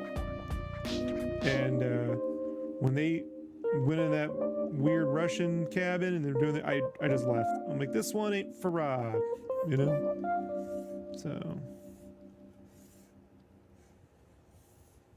So I probably won't. But I really genuinely enjoyed the first, even though I really don't think the movie needed to be in live action world at all. Jim Carrey pulled out a win, you know? But they could have just been animated, like Mario, you know? I didn't need the whole live action bit. So I don't think they're bad films. Just for me, I was like, yeah, you know, I'm not in the mood for ninja rapping. So yeah, I did the classic, yeah. So I walked out of that Megan Fox one too. I just didn't like the designs of the turtles. I didn't like that the Foot Clan were all using AK-47s and they were ninjas. And then when they got to the Will Arnett, I was like, this guy should be Casey Jones. Why is he the nerd? This makes no sense. I'm like, the guy sounds like Batman, which is hilarious considering he eventually did Lego Batman. When they did the Heroes in the Half Shell joke, or Will Arnett, when he's in the, I don't know, it was right after the scene where she's doing all that weird acting with Whoopi Goldberg. I just left, you know? I'm like, this one ain't for me. I like Mutant Mayhem. I love the voice work and the animation, but me, I think Turtles needs ninjas, you know? When it's all mutants, it just feels like they're trying to avoid the ninja stuff. And I don't think their origin, they have to be, if they're not being lied to by Splinter, then I really don't like the way they redid the origin. It doesn't make any sense that they learned to be ninjas by watching 80s kung fu flicks. That doesn't make any sense. Like, if they got, where'd they get their names from?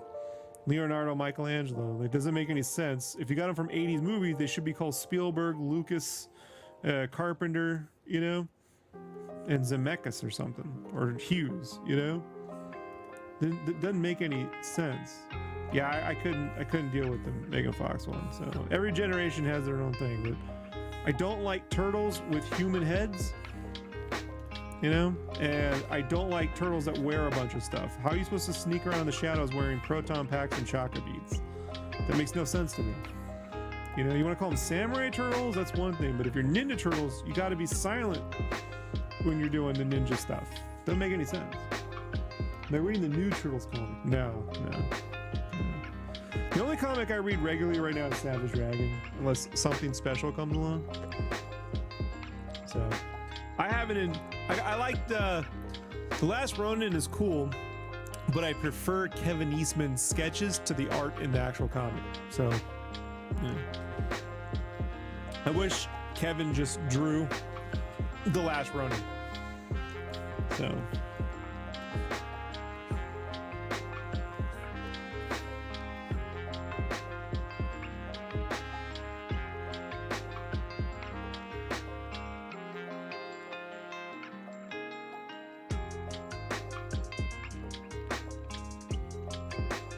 For the tuning the video games, yeah, they got a lot of Last Ronin stuff in the works.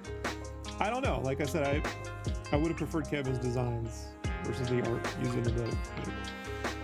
That's me. I grew up with Turtles, the comic, not the cartoon. The comic was my thing. I didn't like the cartoon until the cartoon. I didn't like the cartoon at all I like the opening, which is hilarious because when I found out Peter Chung did the storyboards, I'm like, well, that's probably why I liked it. But I like the video games a lot. So I think the cartoon designs worked really great for video games. I just didn't care for the cartoon as a kid. I loved the first movie and the original comic, and then the video games, and that's it. So I like the Archie designs, but I couldn't get into the story. I think the Archie designs were cool. Even though they got big Disney googly eyes and stuff, like I think it looks cool. Yeah. I love it. Yeah, I own the arcade 1-up Turtles in Time cabinet, you know. And I, like a nerd, I even replaced the box at the top so it lights up, you know.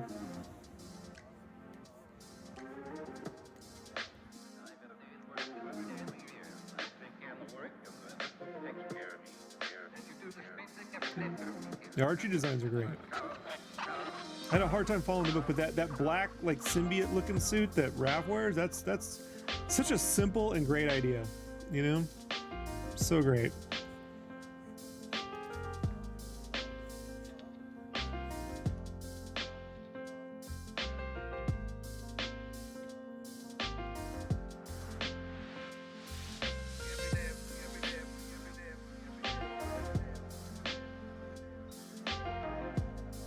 But again, I'm just giving you my opinion. I'm not telling you what you should like, you know, or trying to invalidate anyone else. Just for me, you know, I got, you know, we all have our specific interests, you know.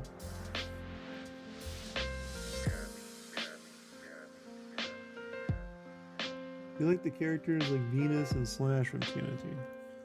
Yeah, I love Slash. Slash is great. I love the idea when they were doing Turtles 3 initially, the name for a new turtle was going to be called Kirby, and I really think they should have kept that. If you're going to name a new turtle, it should be Kirby. So the fact that that never took off is just something I don't understand.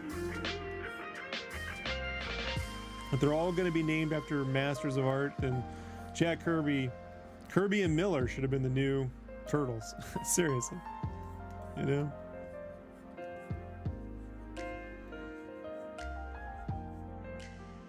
That's what I want to do. My dream is to add 2 new turtles to the Turtlesverse, Kirby and Miller. You know.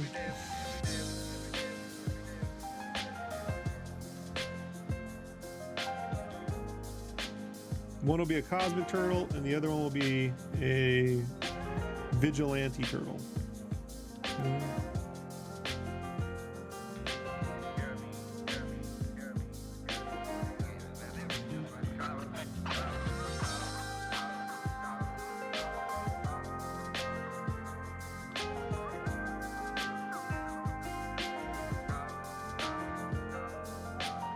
You already had some arts?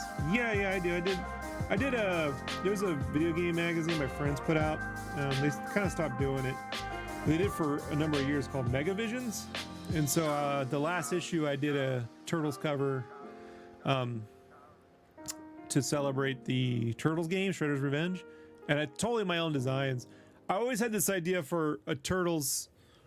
I always want, you'll see, but like, I always wanted them to have their own pizza parlor called Mirage Pizza, right?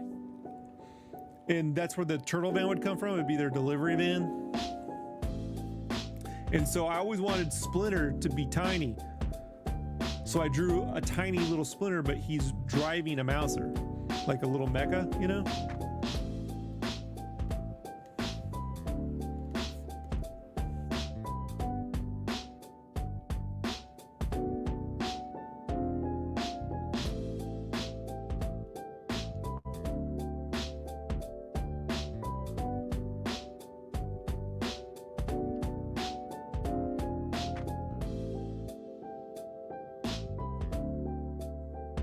So I just use that cover to draw my own versions, basically.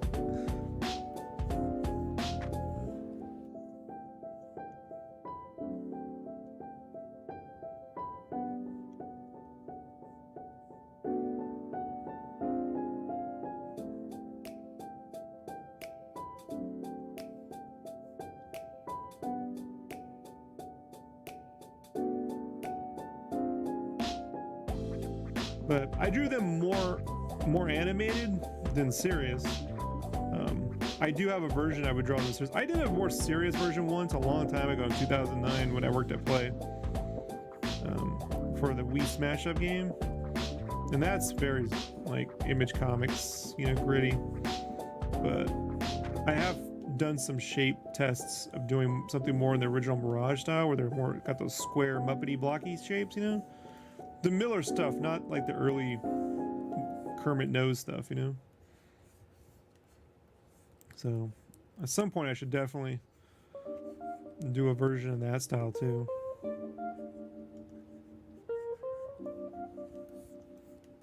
was wondering if there's something also on your DeviantArt. Yeah, it's on the DeviantArt page in my gallery. I put everything in there.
It's all in there.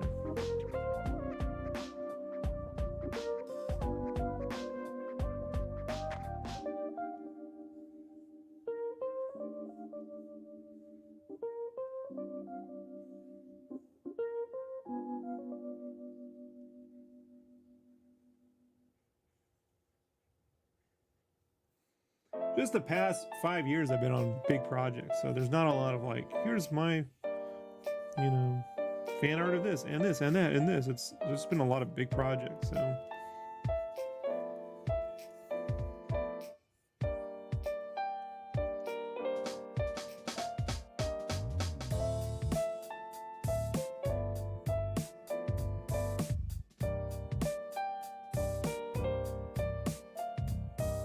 And I'm just not a fast artist, so it's like I don't have the ability to just pump out a bunch of stuff whenever I want. It's like I have to kind of focus.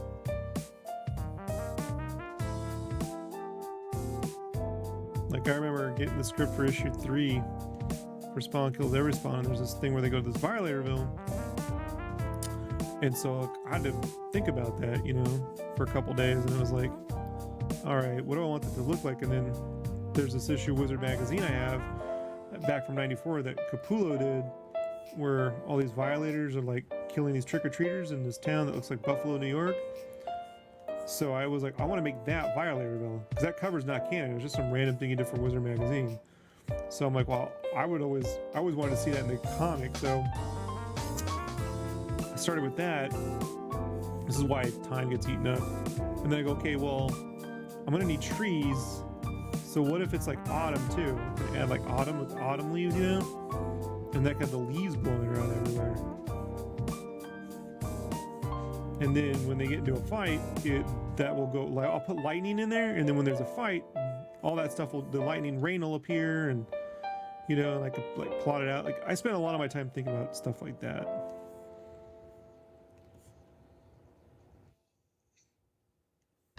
So it's like,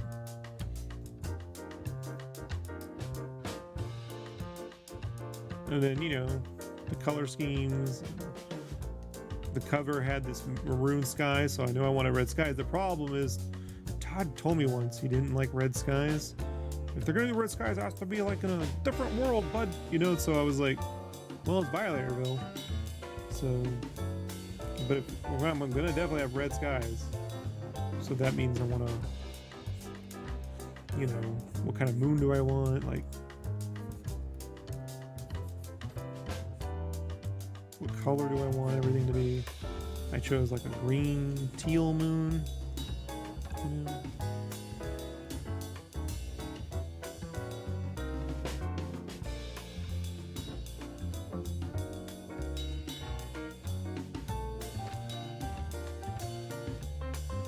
like I said, just a lot of my time over the last couple years has been like that stuff.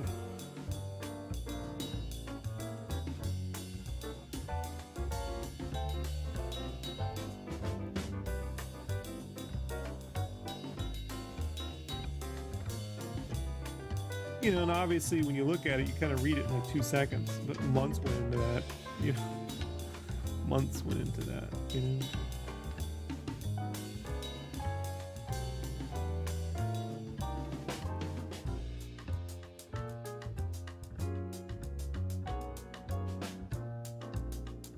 Maybe if I do enough comics at some point, it'll become like second wind. I won't have second hand, you know, I won't have to put as much I don't know. I say that, I've been saying that my whole life, but it's never, nothing's ever gotten fast for me. Like it's just, you know, but I like to try to create things that you remember. And I don't think for me that can be done fast. Like I have to, you know, find a way to make that thing memorable. Whereas Pixar would say, plus it. How do you plus this?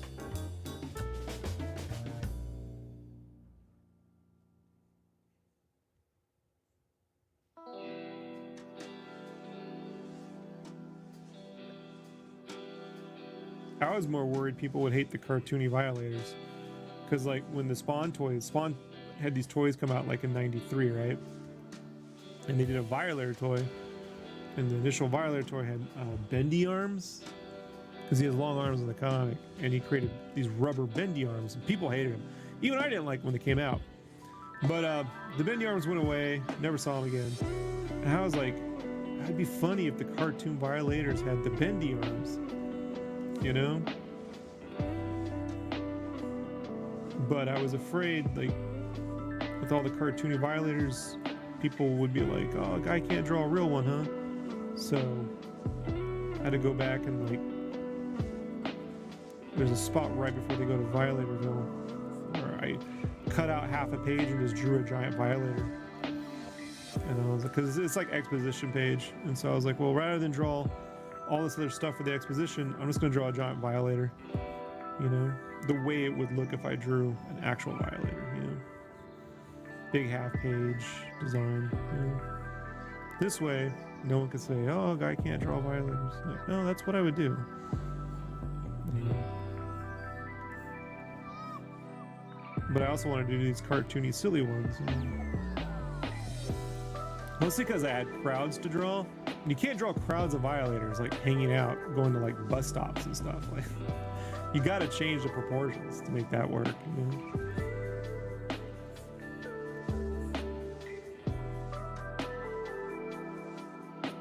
So once you know you got to change proportions, then everything kind of like falls backwards from there. You know? Like, can they change the proportions? Can you make? That was a challenge. We have these villains called the Singed, which are like a parody of the Scorch, but they're Violators. So I was like, you know, rather than draw them with the long legs and the long arm hunchback, what if I gave them more human proportions, but Violator faces? You know. Like, will that still read like a Violator to fans? I don't know, you know. Those are so over designed that like I kind of regret designing them pretty quickly because they're a real pain to draw. But you know, it worked out. But it was just like, oh man.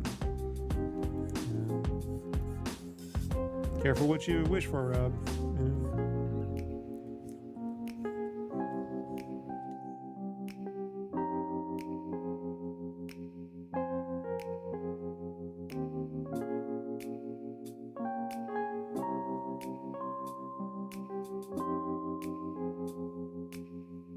Almost 12.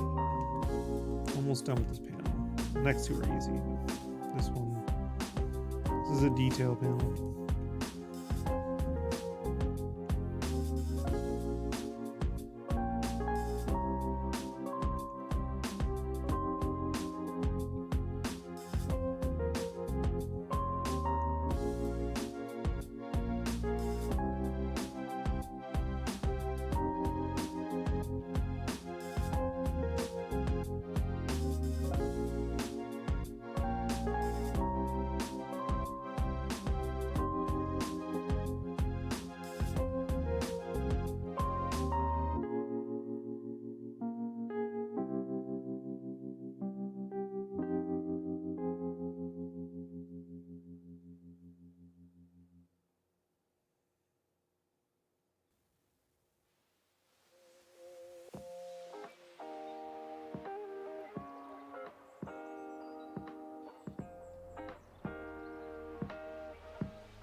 I'd love to do a Battletoads game, you know?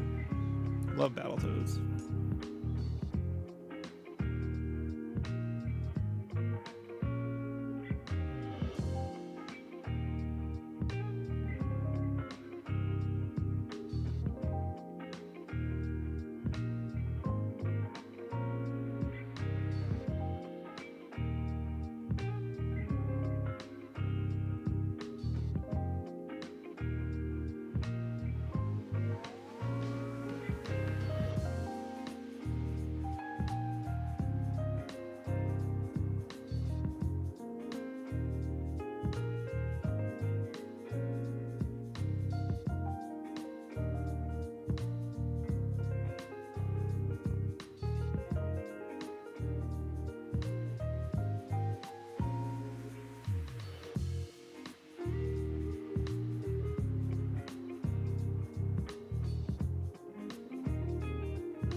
What you got?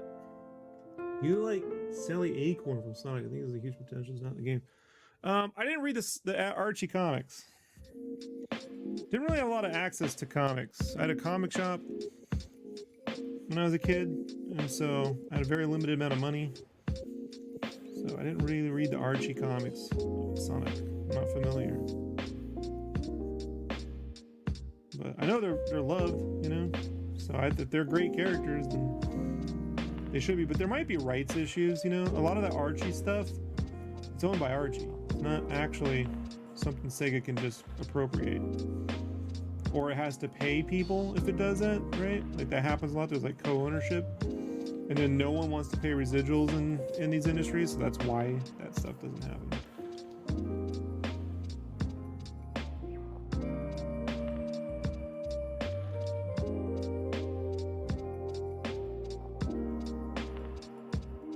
I don't know anything about Ken Penders, man. Autistic thing that you said.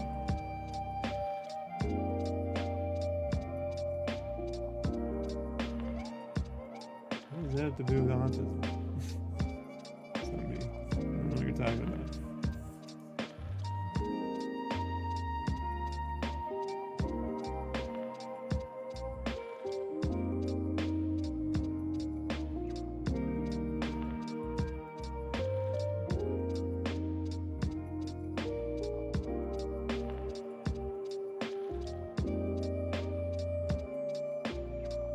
I don't know what you're talking about, Sunbeam.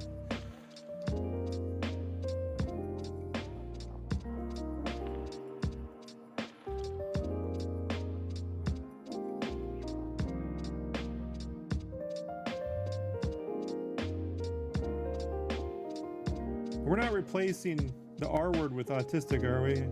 Because that's no better. Don't do that. It's not a good move. It's not a good look. It's not a good look.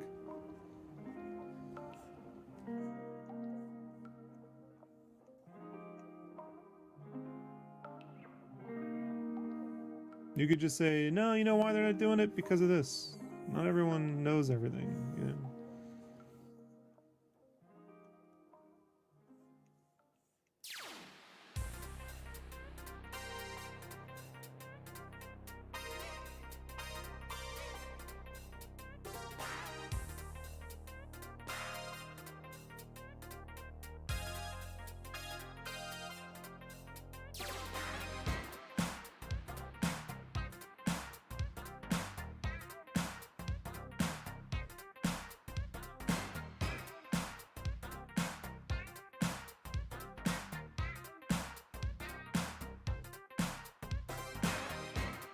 Wait, is it the obscure kid?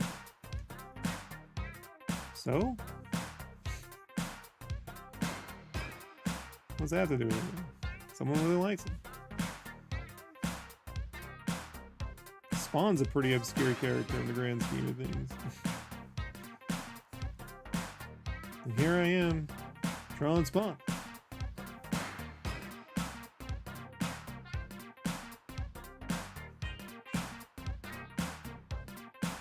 I mean, I put a Wizard magazine cover as the basis for an entire town. You don't get much more obscure than that.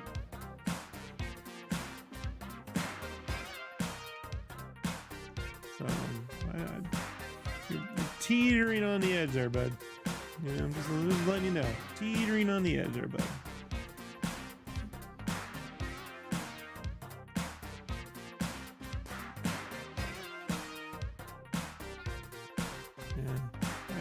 Let that one go. I did listen to that podcast you recommend. They're all right. They're fun, but 5.5 hours for a whole podcast is a little much for me. I was like, 5.5 hours? They can't get to the point, and they did not get to the point. So fun dudes, you know.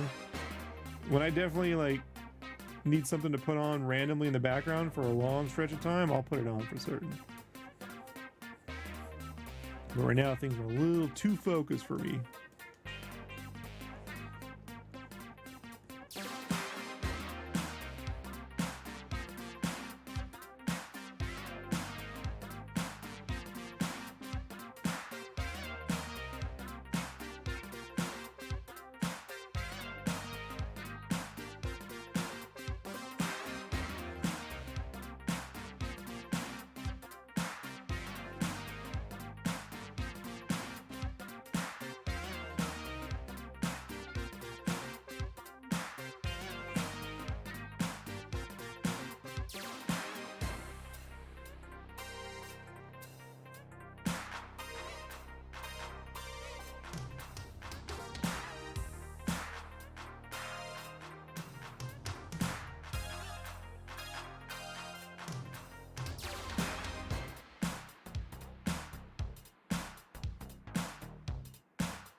But yeah, a lot of times when those Archie comics come around, or anything ancillary, right?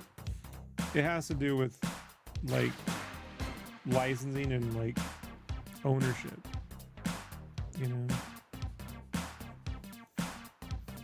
So like, hey, Rob, like I would like to adapt, you know, the Konami games. They'd have to license that stuff.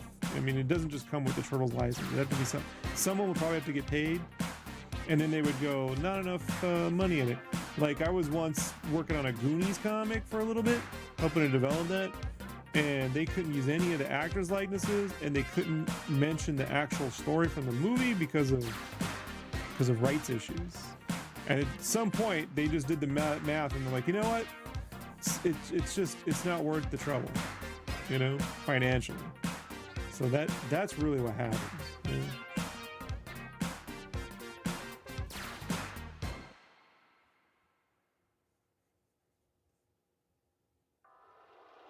Yeah. And it's difficult. It's unfortunate, you know. It's really unfortunate because I feel like comics and games shouldn't be canon.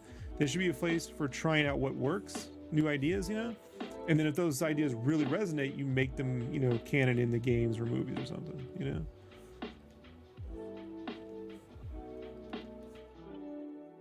But you know, that old legal problem gets right in the way of everything.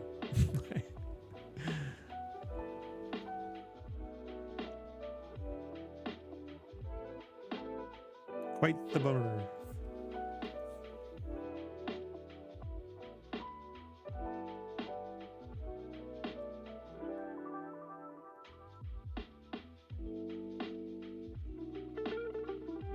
There's this Sonic fan game they put a video out for. Sonic, what was it called?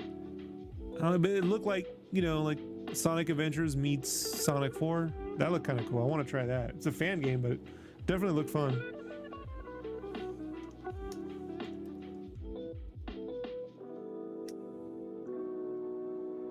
I did not like Sonic Frontiers. I don't like realistic, you know, I don't care for the art direction on Sonic Frontiers.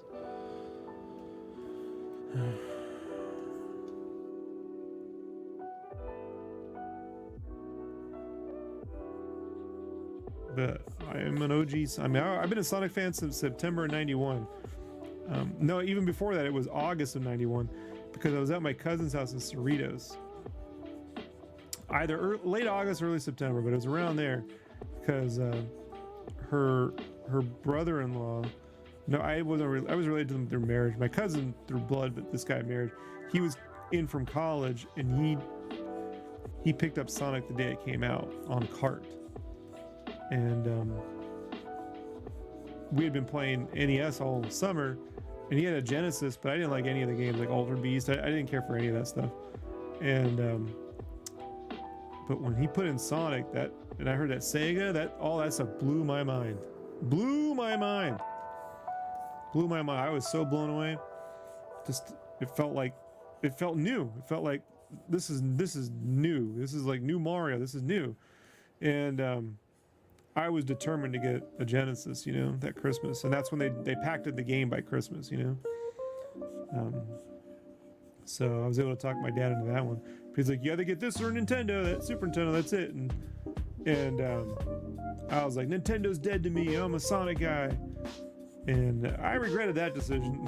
Like, I love Sonic, but, you know, the games, you can beat them really fast, you know? And I came to find out that, you know, they're more arcade games, really. You know, they're more in-depth than an arcade game. Sonic has got more to it than an arcade game, but it doesn't have as much depth as Super Mario World, you know? Sonic 2 was 92. When Tails, yeah, I got that Christmas. It came with the pre-orders, came with a t-shirt. So my dad got the pre-order with the t-shirt, so I got that for Christmas. And it was funny, I came back to high school. I was in high school. I was a freshman in high school at the time. So I came back from Christmas vacation, right? And I was wearing my Sonic 2 shirt because I'm a nerd.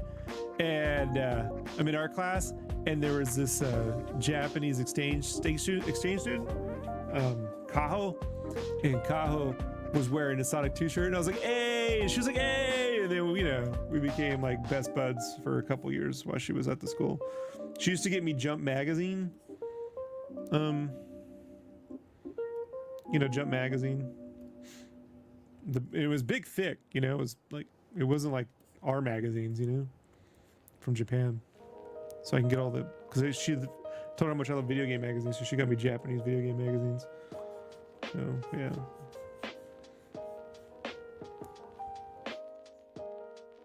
It was great.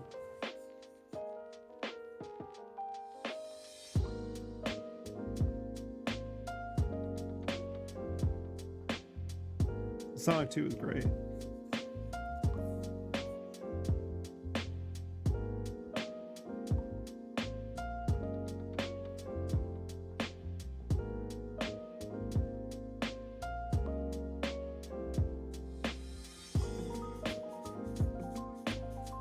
But yeah. But then I found Shining Force. And man, it's Shining Force 1 and 2. I don't know what's more my favorite game, those two or Tactics, but I do love them a lot. Definitely my favorite RPGs of the 16-bit era, more than Chrono Trigger, Shining Force 1 and 2. I would love to do, I gotta do something like Shining Force in the Shining Force art style, I think, you know? That Climax, I don't know if you're familiar with Climax, they did like all the concept art for Shining Force, you know? I love that art style. Like,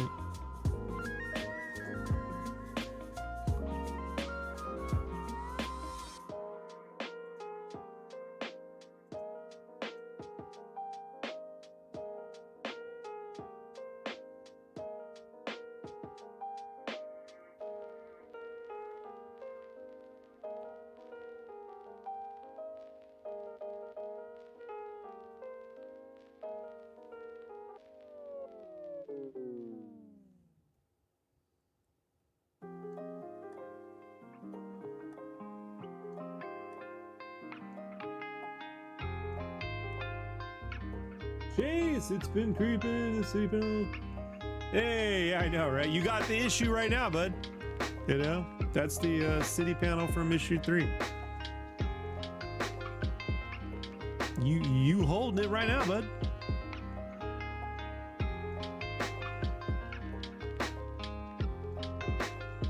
Chase, that's my barber, everyone, and best bud here where I live. I don't really have any friends here. I have it in Chase. Chase is it. Chase is good dudes. How does one find the second issue? I got a version. I got one of the variant covers. I don't have any more with my art on it. They only gave me 5 copies. So, but I do have the second issue with the variant cover. I can hook you up with. They gave me 10 copies of issue 4. I'm holding issue 4 right now. I got issue 4 early.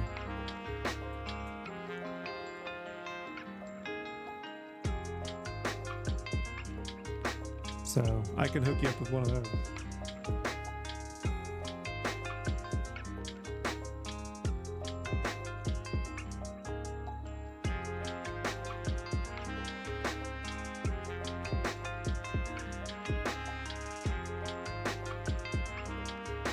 And Chase, I forgot to tell you, there's a game out on Steam, on Switch right now called Europa. It's pretty dope, dude. It's from a guy that used to work at Blizzard. He quit, made this game. It's kind of like a cozy Breath of the Wild, like no stress, and it looks like a Ghibli cartoon. It's super dope, dude. I highly recommend it. Could you order? I don't think you can. They don't do bad. They're not doing second printings, I don't think. So, you can. I mean, you can only get it online, but you always have to pay like $10, dude. You know, for shipping online. It's ridiculous. Let me see 1 second. Do I? Hold on, maybe I.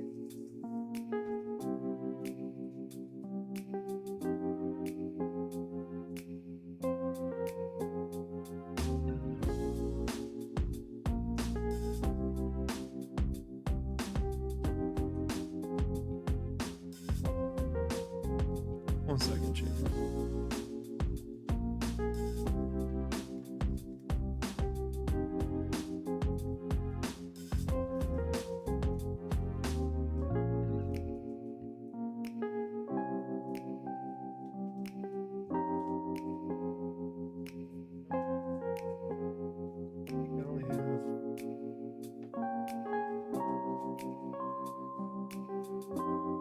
That's the problem with American comics, Chase, is issue 2, they're always the hardest to get. Hold on one second. Wait, no, wait. Chase. Chase. Chase. Chase. I got you. I got you. I got you in issue 2. Alright?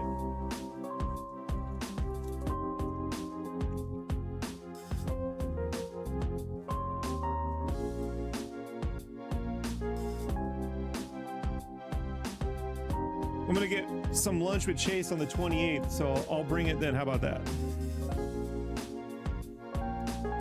Yeah, I thought I was out, but turns out I had 2 copies instead of 1. Good look, huh? Good thing I looked. No, thank you, bud. You know I appreciate you, buddy. I appreciate you. Dude, Chase, you hear the news about Halo?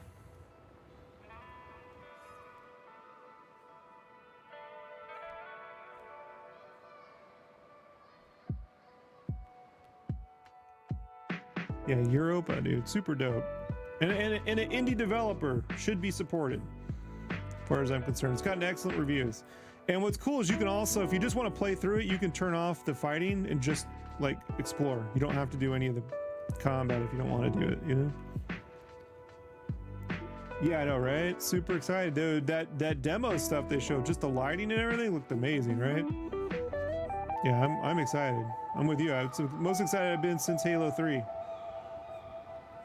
ODST snuck up on me on surprise. It's a great game, but I was not excited for it, put it that way.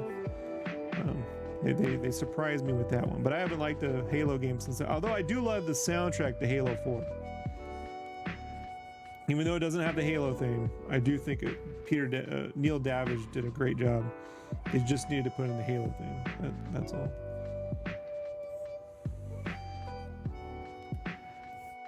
But yeah, it's exciting. But Europa's super awesome. When I'm done with Spawn, I'm playing Astrobot. That's gonna be my reward to me. Astrobot is my next game purchase, and I'll get Europa for certain. So a fan-made commercial skit with Unreal, yeah. But there's no, they did a test. There's a video of it, dude. They did like an in-house, just like a materials, like a basic test, you know, and that alone looked great. So super exciting.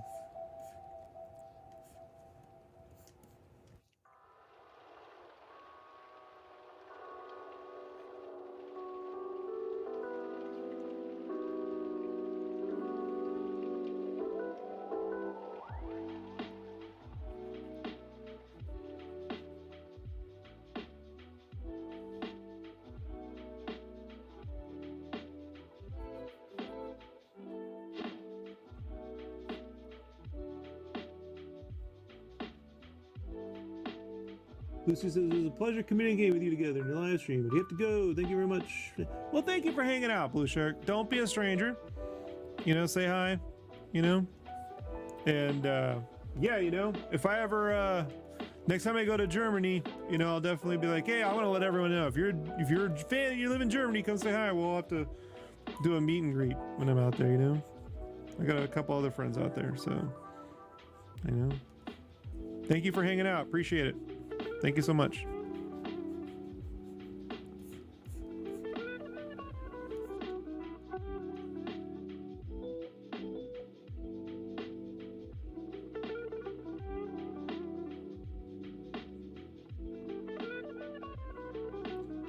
Okay, so I saw that as well. Yeah, I like the art direction. You should, I'm working through Astrobot Playroom. Oh, dude, the Playroom's, yeah, dude, the Playroom's great. It's, and the full game is something else, man. The Playroom's awesome, though. You know?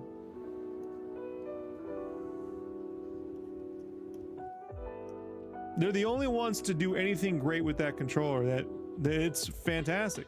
Dude, I hate the motion controls on PS3, right? Like Layer, they ruined it. But the motion controls with that PS5 controller is so good. I really wish they would let the guys that did Astrobot, like, you gotta like put them together with Bluepoint or someone and remake do a remaster of Layer with updated PS5 controls, you know, where, you know, you can imagine like you could feel you could control the thing flying, and you could probably, it'd rumble when you got like, you know, the flames. I think Layer could get a really good second wind on PS5.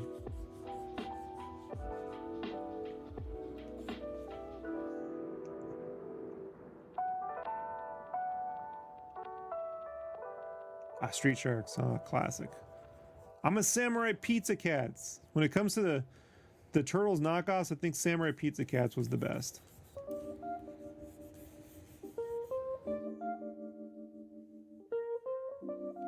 Street Sharks had good toys though. I'll give them that. Those are pretty clever toys. Like using the rubber puppet with the big teeth. Pretty clever. Pretty clever. So Battletoads would be my first, and Samurai Pizza Cats would be my second. I think Battletoads is the best Turtles knockoff. Some I've heard people who want Team Asabi to tackle classic Sony IP like Sly Cooper. Yeah, but Insomniac owns that. Really, so they can't. But Layer is something Sony owns outright. I would say, like, just have them communicate with like Bluepoint. If Bluepoint did the remake and they just like, you know, went and like work with the developer, because I don't think a lot of developers know how to program for that thing properly. Whatever Asabi did, man, like they know what they're doing with that controller. I mean, it's next level stuff with that. When on Playroom, dude, it's next level. I stand by it. Yeah, and of course everyone loves Sly Cooper, dude. I mean, but that's like an Insomniac, or not Insomniac. Was it Insomniac? It's one of those fucking things, dude. I get them all confused. You know, Naughty Dog, Insomniac. Yeah, it was Insomniac. I don't see Insomniac making any. Was it? No, it wasn't. Anyways, whoever did that, Sony doesn't own the IP. It's co-owned at the very least.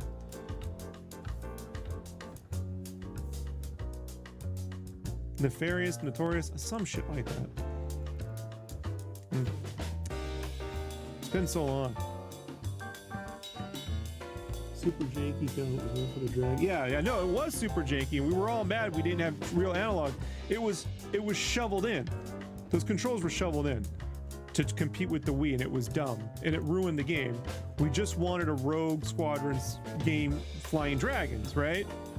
But now you could make it work with the PS5 controller. You know, PS5 made me believe tilt controls can work, and I never thought they could. You know, I'm like, you need full like range of motion like VR controls. You can't get anywhere with the controller, but you can. You really can, you know? And it can feel right too, like it doesn't feel weird. So, yeah, I think Playroom is the most underrated product game. It's not a full game, you know, but it is a game. It's just, you know, but it is the most underrated piece of software of our generation. But Astrobot, can't wait, you know? I wish I could play it right now, but, you know, can't do it.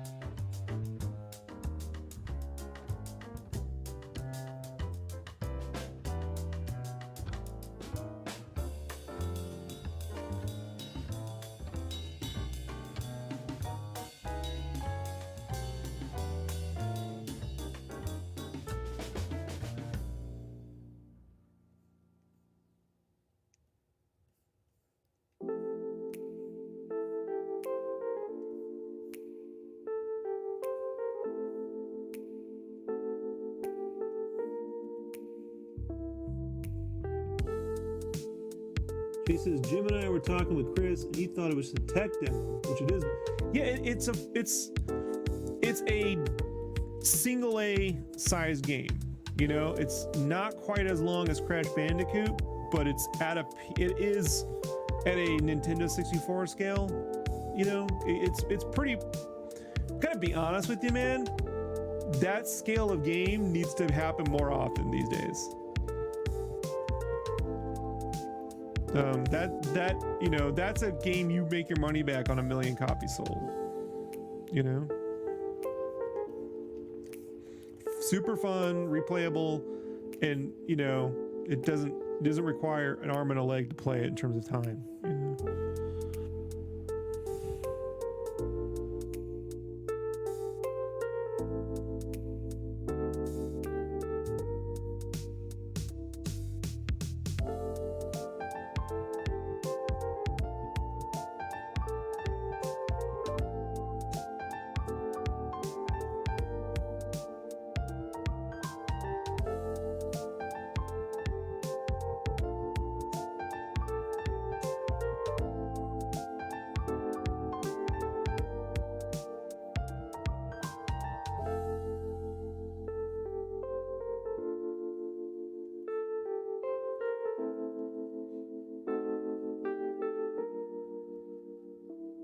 You know me, I'm not a big first-person shooter guy,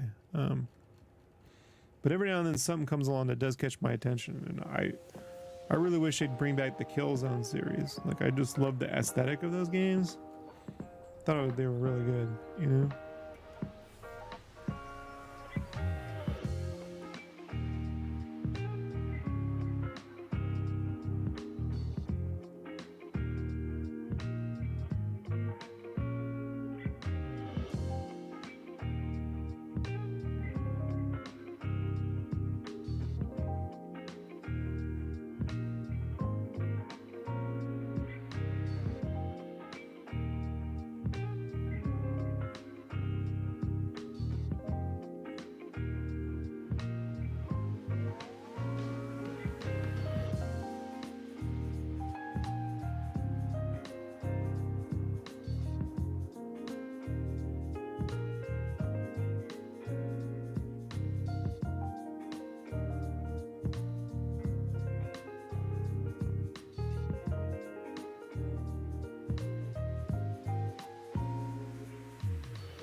He says, love Killzone 2. So much I wish it didn't just fall off. Gonna jam. Yeah. Hey, later, man. Thanks for hanging out.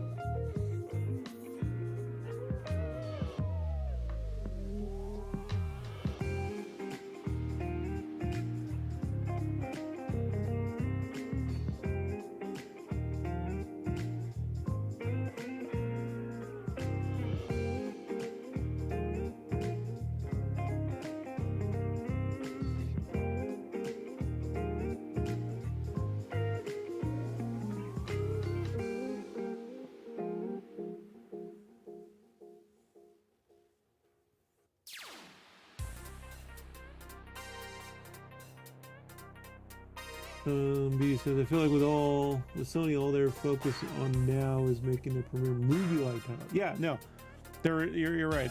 There is. It's ridiculous. It's not just them; it's the whole industry. Nintendo's the only one making solid AA games, like Kirby, you know, Princess Peach and stuff like that. They're the only ones,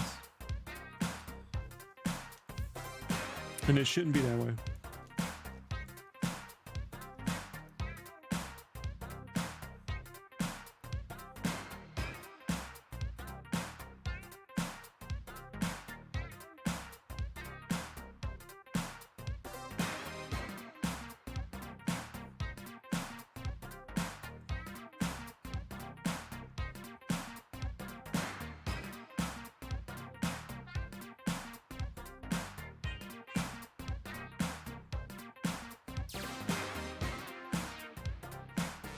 Same with Microsoft. They bought Double Fine. Where's the Double Fine games? Tell me they didn't put them on another 7-year giant AAA project, you know? Like, they should be making AA games regularly, or single A games regularly, and then a big project behind in the back, you know? But there's been nothing. That's worrisome to me.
You gotta be kidding me. What?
Sometimes these files get a little weird.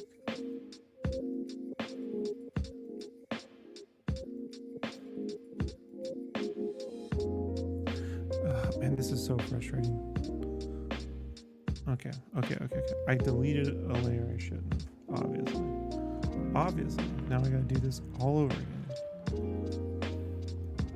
This is dumb.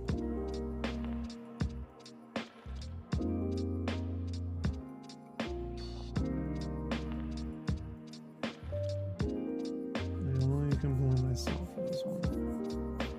I remember when I deleted this layer, I was like, maybe I shouldn't delete that, and I deleted it. I was like, oh no, it was doing something important.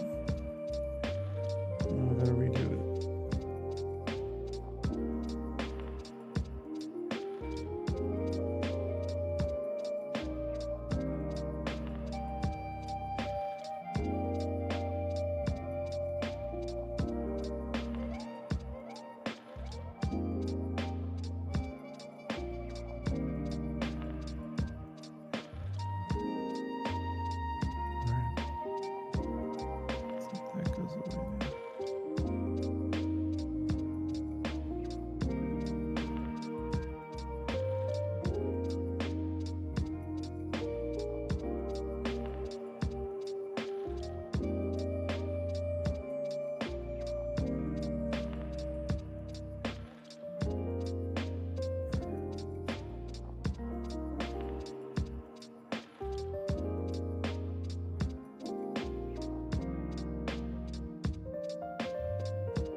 Wait, what?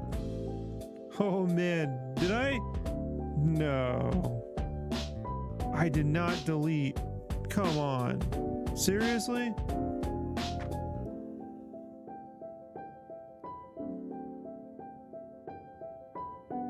Okay.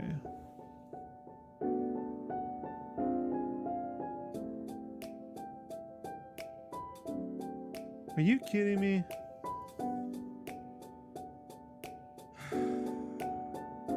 This is frustrating.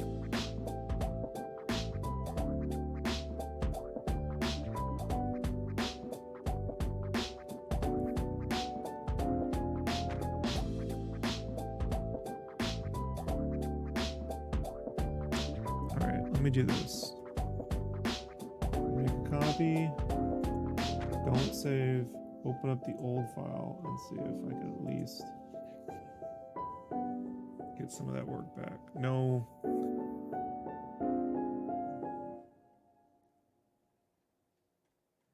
No.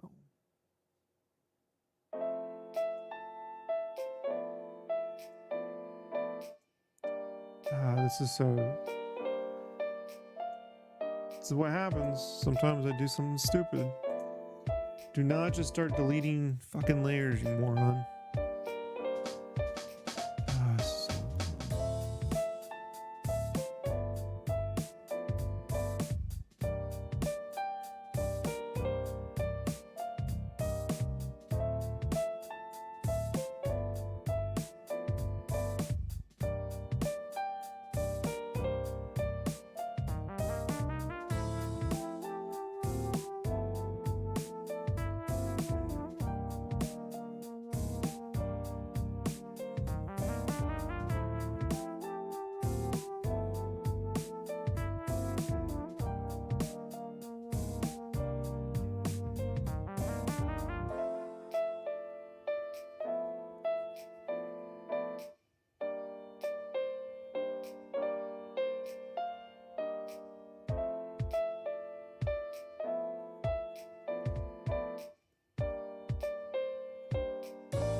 we'll take one.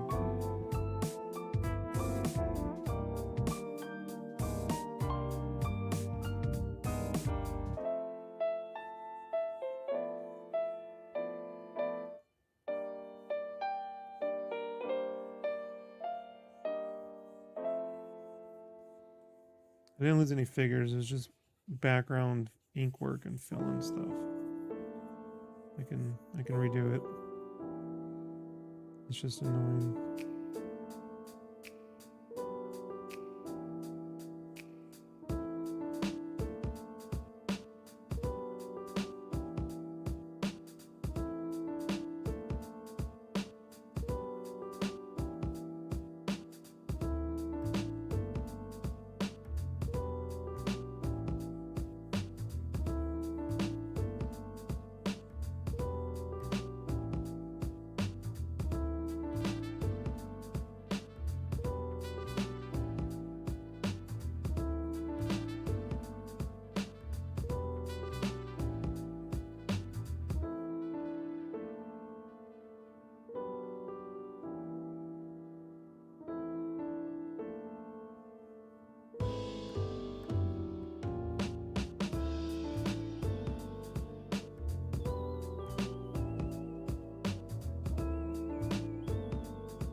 really sucks. I was like, oh, I'm done with this panel. Nope, I gotta redo a bunch of work. I'm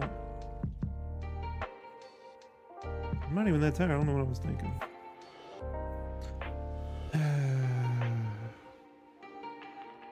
Let's not do that again, huh? Let's not do that again.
Can I get back to where I was?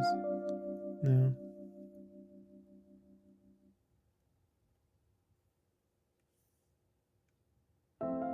Get back to where I was. Keep having to redo things to get back to where I was. Almost. It's like right at the end. It's always right at the end you do something. You're like, oh no.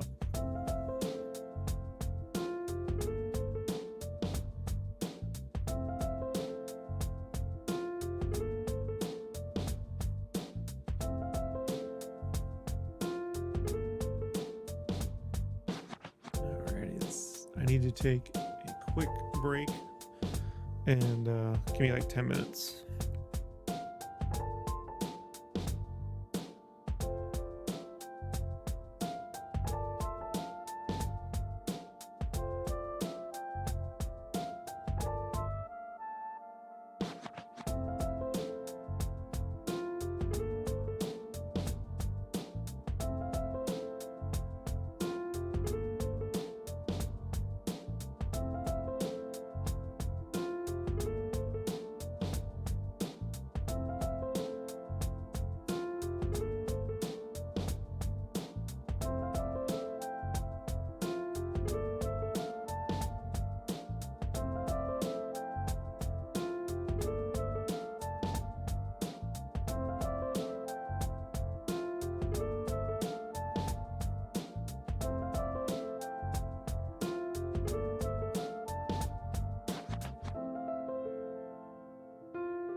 Later, Sunbeam.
Hey, what's up, Leaf?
It was some Mario.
Not much. Got some plans for the rest of the weekend, but I was having. I'm just drawing.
Alright, I think that'll do it.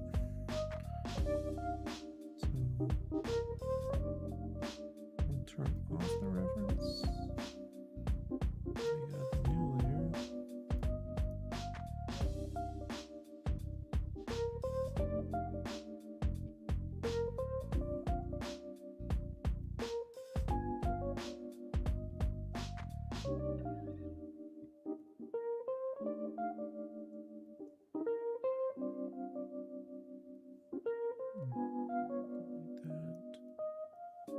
Delete that.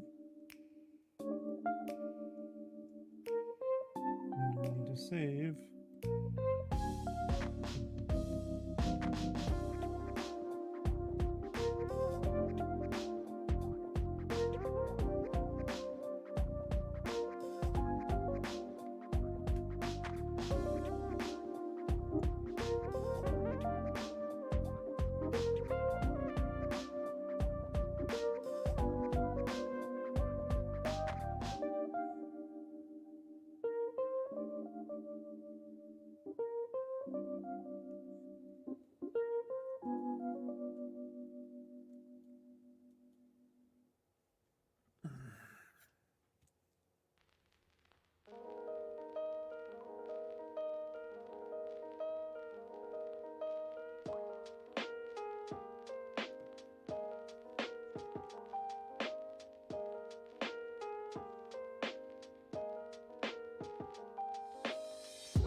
Yeah, what's up, Jonesy?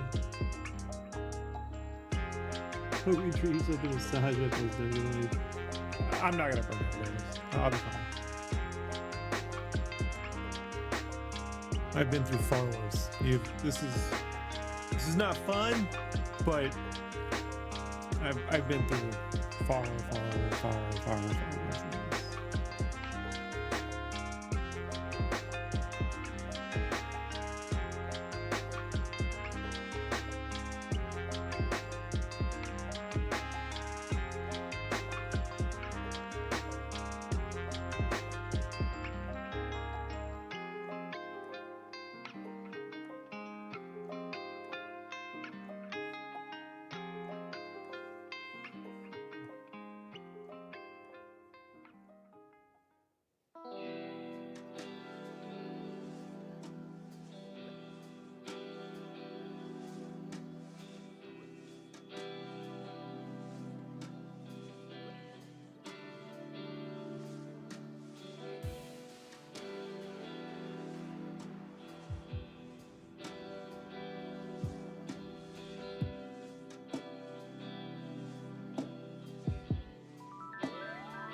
I have one real intricate page and then a half intricate page still to do.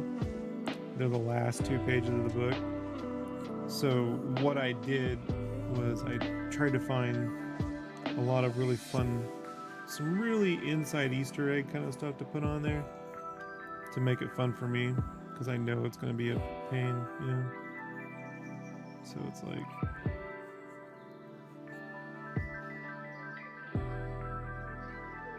well, if I can get that what I want across the finish line, then it'll be worth the trouble. But it's gonna be some work.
I'm drawing like little lovey-dovey hearts, and it's funny, I'm drawing them the way I figured out how to draw them, like in like the 2nd or 3rd grade. So I remember someone drawing a heart a certain way, and I'm like, oh man, I really love the way that shape looks. And I spent months practicing how to draw hearts that way. It's like, I still draw them the same way. It's pretty funny.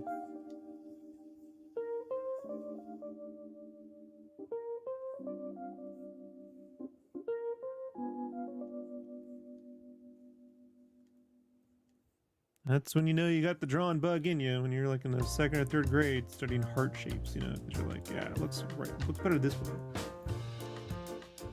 That's probably the first time I ever thought about shape design.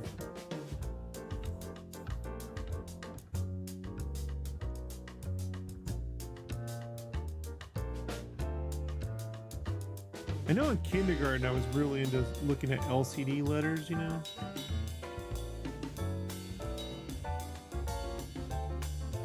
I remember that being a thing in kindergarten, like LCD letters. They look so computerized and different. I never practiced drawing them too much. I mean, I did, but, you know, so I was in kindergarten, you know.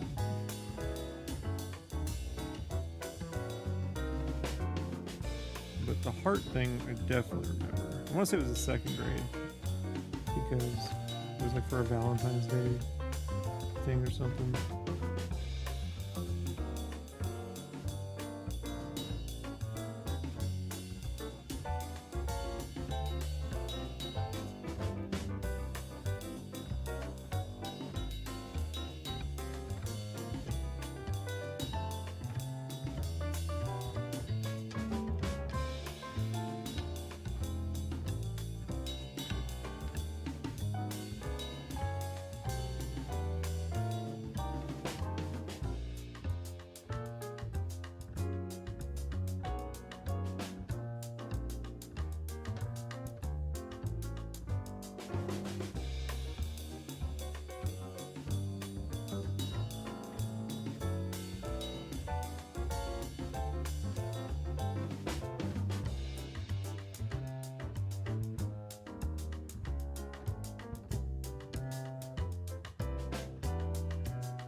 Had to bend that building to get it to curve the way I wanted to.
That panel done.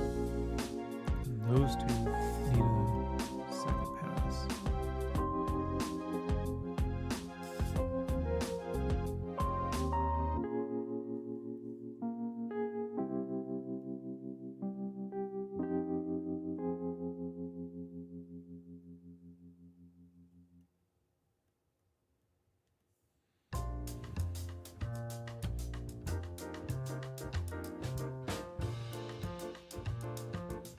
Almost.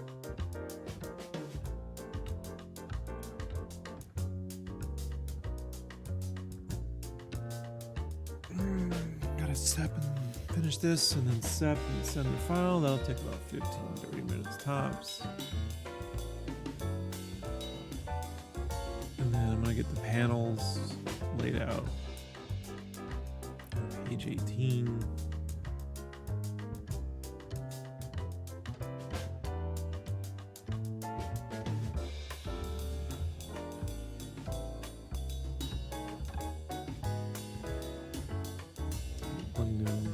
It's a lot of, it's not really a lot to lay out. It's mostly just to draw it.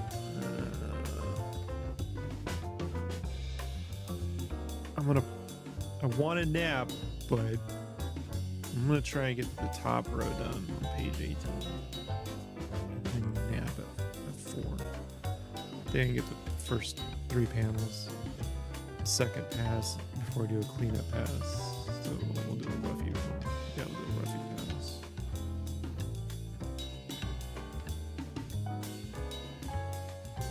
That should take me to 4. And in the morning, I'll get the next 3. I'll get all those 6 panels done by dinner, and then the last panel done tomorrow night. Should be done with page 18 by this time or so tomorrow night.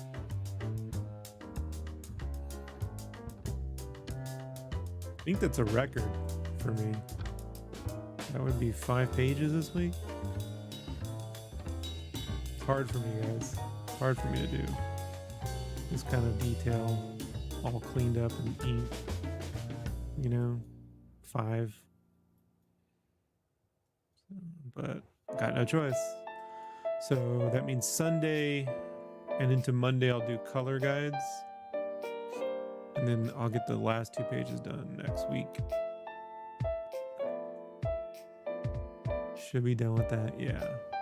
I think they're gonna need the book by Halloween. 1, 2, 3, 4, 5. There's still a full week worth of colors that my colorist has to do.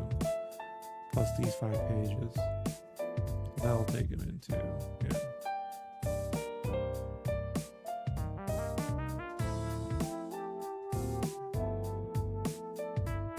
If I start thinking about it, I'm gonna slow down. So can't think about it too much. You just gotta move things forward. Move it forward.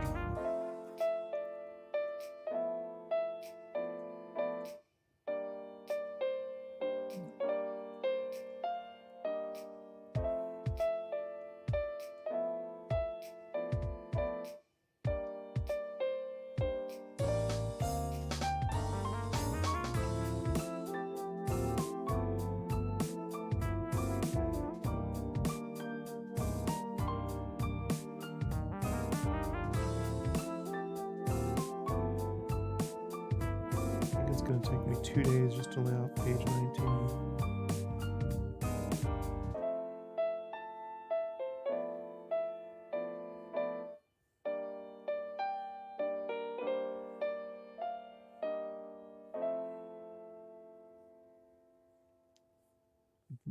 I'm going to have to pull a 24 hour.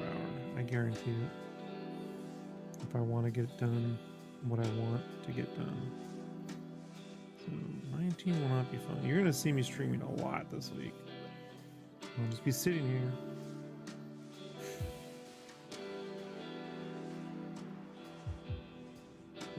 It is world building like this that creates the impression and feeling of a lived world. Different shapes and heights, all spaces, and the streets that we cannot see. Hey man, that's how I feel. That's how I feel, Jonesy. My hope is that people who read the comic feel the same way, you know?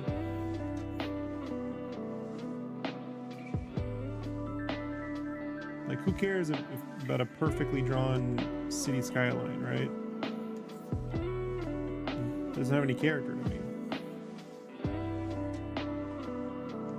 You need variety, you need all those little off-kilter things, you know, that make it feel like it's a lived-in world, regardless of how realistic or unrealistic it is. It needs to feel lived in. That's how I feel.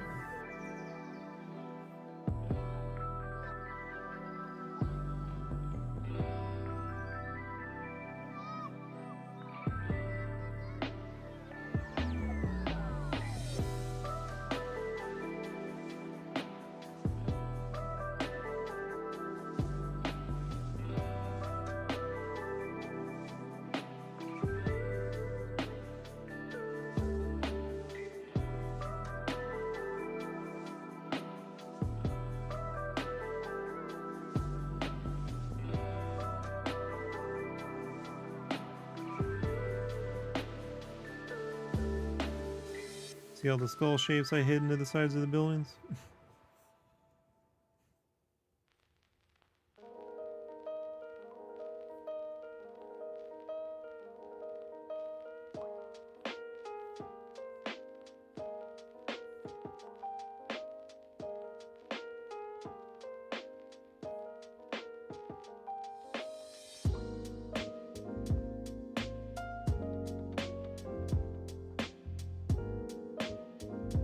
Also why I'm so passionate about the color design of the book, man. You know, this particular shot, I gave some direction, but you know, probably would have gone in a slightly different direction color-wise. I mean, it looks great. I'm not complaining. It's just, I just would have gone with something a little different. But, you know, we'll get there. If they let me do more, we'll get there.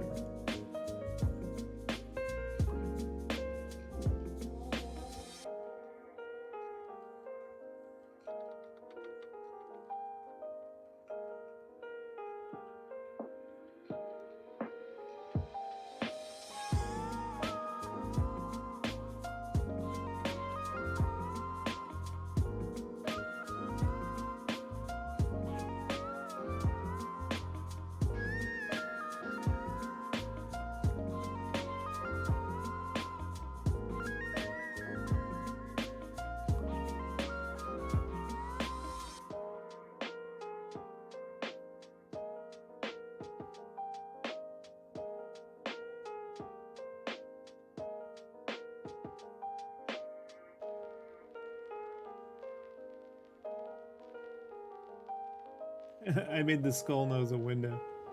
It's funny. Forgot about that.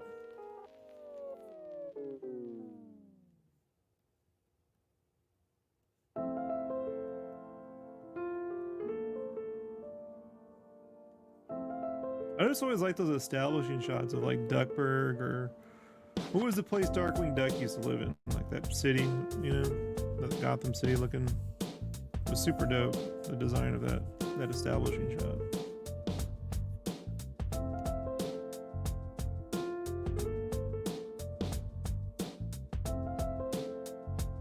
St. Canard? Was it St. Canard? Or am I making that up?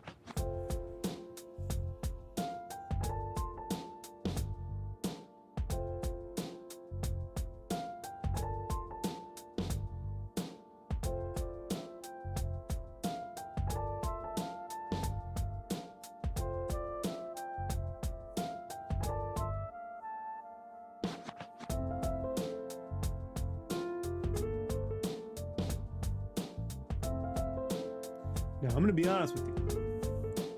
What you're seeing here would not have been really possible to do the way I was drawing the book, the first two issues. Because these are semi-transparent lines. They're not solid lines. And I need solid inks to do traps and everything else. But I came up with a way to use adjustment layers to turn all the semi-transparent lines into solid lines, and then I do ink effects over that, and then basically flatten it and separate the lines, and I get final ink lines. Before I was doing this on issues 1 and 2, I was taking these pages, and then when I get these lines, inking it a third time or a second time, you know, drawing it, inking it, and then another time with solid brushes. And I started moving too fast. So on issue 2, there's these weird shapes I was kind of creating. I felt I was creating because I was moving so fast on the inking phase. So it dawned on me when I did the cover. I did the cover to issue 2 last. It was the last thing I did. So I didn't want to go through that again. And then I just, I don't know, came up with, look at that, I worked the skull in that window. I put 2 little cross, that's funny. I just discussed, I was like, I bet you I can use the adjustment layer. And then sure enough, never thought about it before. So then I was able to put more detail, you know, into the pages when it needed it without worrying, you know.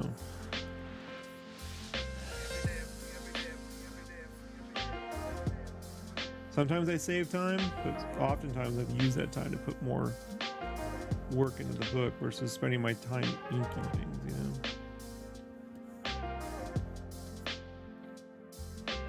I mean, no one can tell the difference now. But I was all proud of myself when I figured it out too. I was like, I'm clever.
It actually, really cool side effect to the adjustment layer process is I ended up creating a really realistic splatter brush, the most realistic like splat brush I've ever seen on accident, because I have this brush that's a bokeh brush that just adds a bunch of, you know, cheesy bokeh flares that you'd see on like bad rap albums, you know, and shit. But when you use it underneath the adjustment layers, it creates great random splats. Like really good. So all the splats you see in the book are from that brush. I went back and redid all the pages, so they all had like splatter to create a little bit of like a splatter continuity across the series.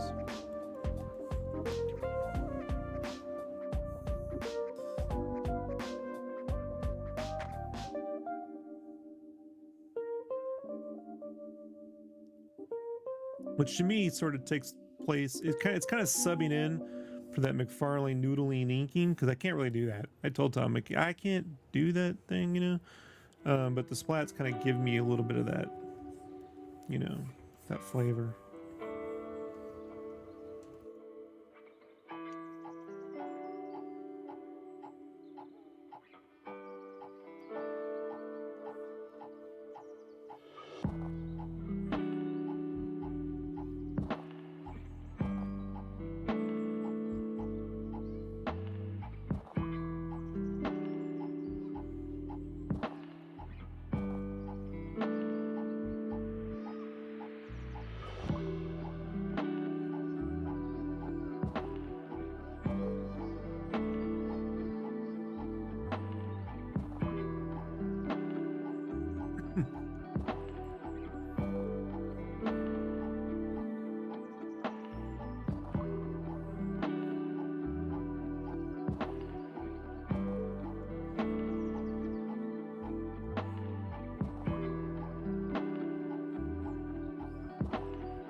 Alrighty.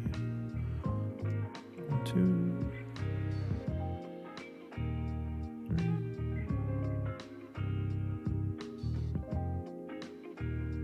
Eat. Turn that off. Threshold. Turn that on. Alrighty.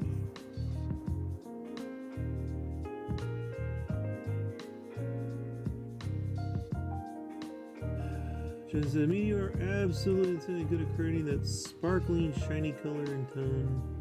For example, Final Fantasy IX Tribute and some of the Teenage Mutant Ninja Turtle drawings. I mean, I'm trying to get better at it, you know? Trying to get better at it. I like the cover I did for Megavision's issue 3. I thought that came out really well, the Turtles one. And yeah, the Final Fantasy IX came out, but I think the lighting I came up with in the thumbnail was a little better. I could do that better now, you know? But, yeah. I could do that better now. There's also other stuff that I like. There's other kinds of... One of the ones I really love I did, dude, if you go look on my Deviant, there's a cover I did for Lana Liuka. It's my friend Lauren Marshall, her indie book.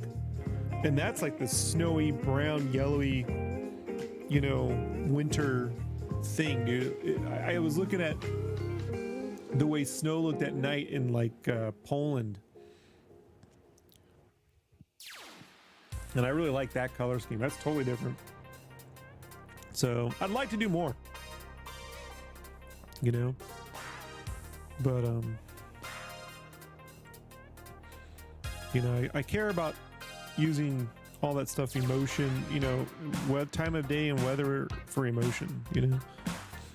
Really, it's really like my cup of tea, you know.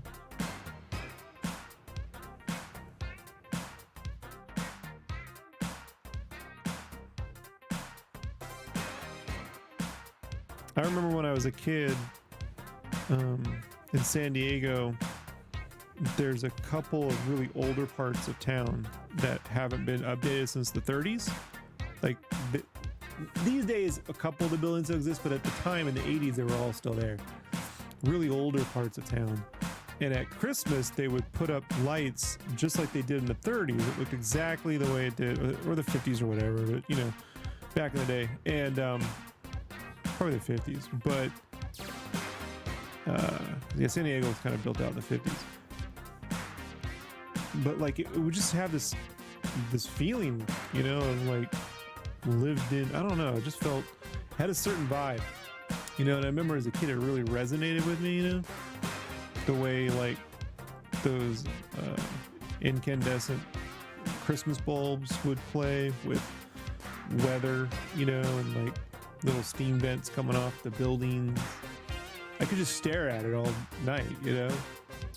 And I often did, because my mom would go bowling at midnight. I'd just be stuck in the car staring. Sometimes she'd just leave me in the car while they were bowling. In the middle of the night in San Diego. I know, my mom was not the most responsible person. So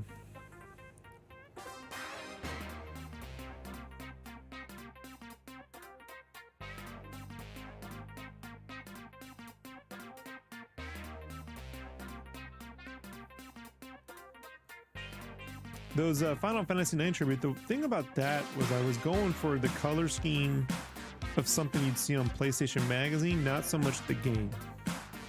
So I wasn't really trying to use the game's palette on any of those pieces. Same with, you know, the Final Fantasy VII one, I used that Shinra green thing.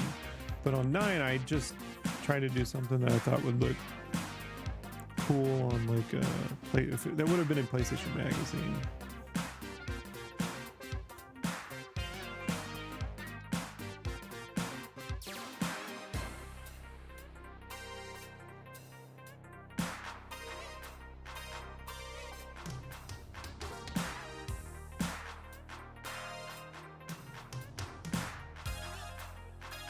But I love the art of Final Fantasy IX. Ever since the original concept art leaked, people thought it was a tactics MMO game. So I love that art book with all the designs and stuff.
mean, I was asking a lot for this book, guys. Like, I'm doing a lot of things here I've never done before. Like, I wanted varied line weights, super thick, super thin lines.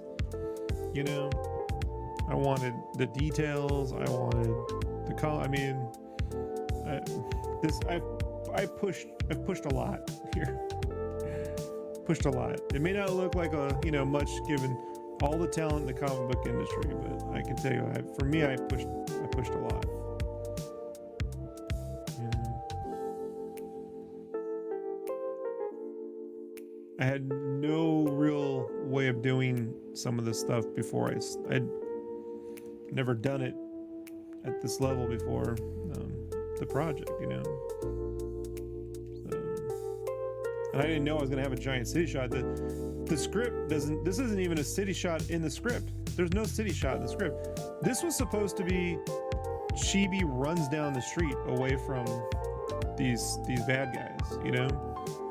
These dudes he's trying to recruit. And I had realized on the first issue, I had him walking everywhere. And so I was like, it doesn't feel like Spawn when Spawn's walking down the street. I get the first issue, but after that, I told my writer, I'm like, you know, I think anytime he wanted to travel somewhere, he needs to fly through the street. And he's like, oh yeah, totally dope. And then he just never did that. So anytime it said Chibi walks down the street, I just had him flying through the air. So this became a giant aerial shot because I was like, low to the ground, where Chibi's really big and everyone's small. It's not going to look impactful. Like, it doesn't work for me. It needs to look impactful. I don't get a sense of wherever he's at. I don't care to draw people running down the street. Like, I'm just gonna be honest. It's like a real boring. It's not a double page spread, in my opinion. You know. And then I wanted to bend the perspective here. This is curving. It's not curvilinear. Curvilinear is more spherical. This is bend. I call it bounded perspective, where you create a cylindrical, spherical base, but then you can arc perspective vanishing points in ways that don't replicate lenses or real life, but they look cool. As long as everything's fairly parallel, it works, you know? You just got to keep your lines pretty parallel to one another and you'll be all right. It'll sync up.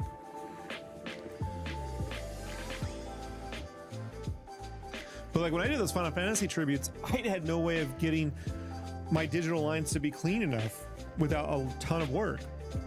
So I abandoned that and did them all traditionally.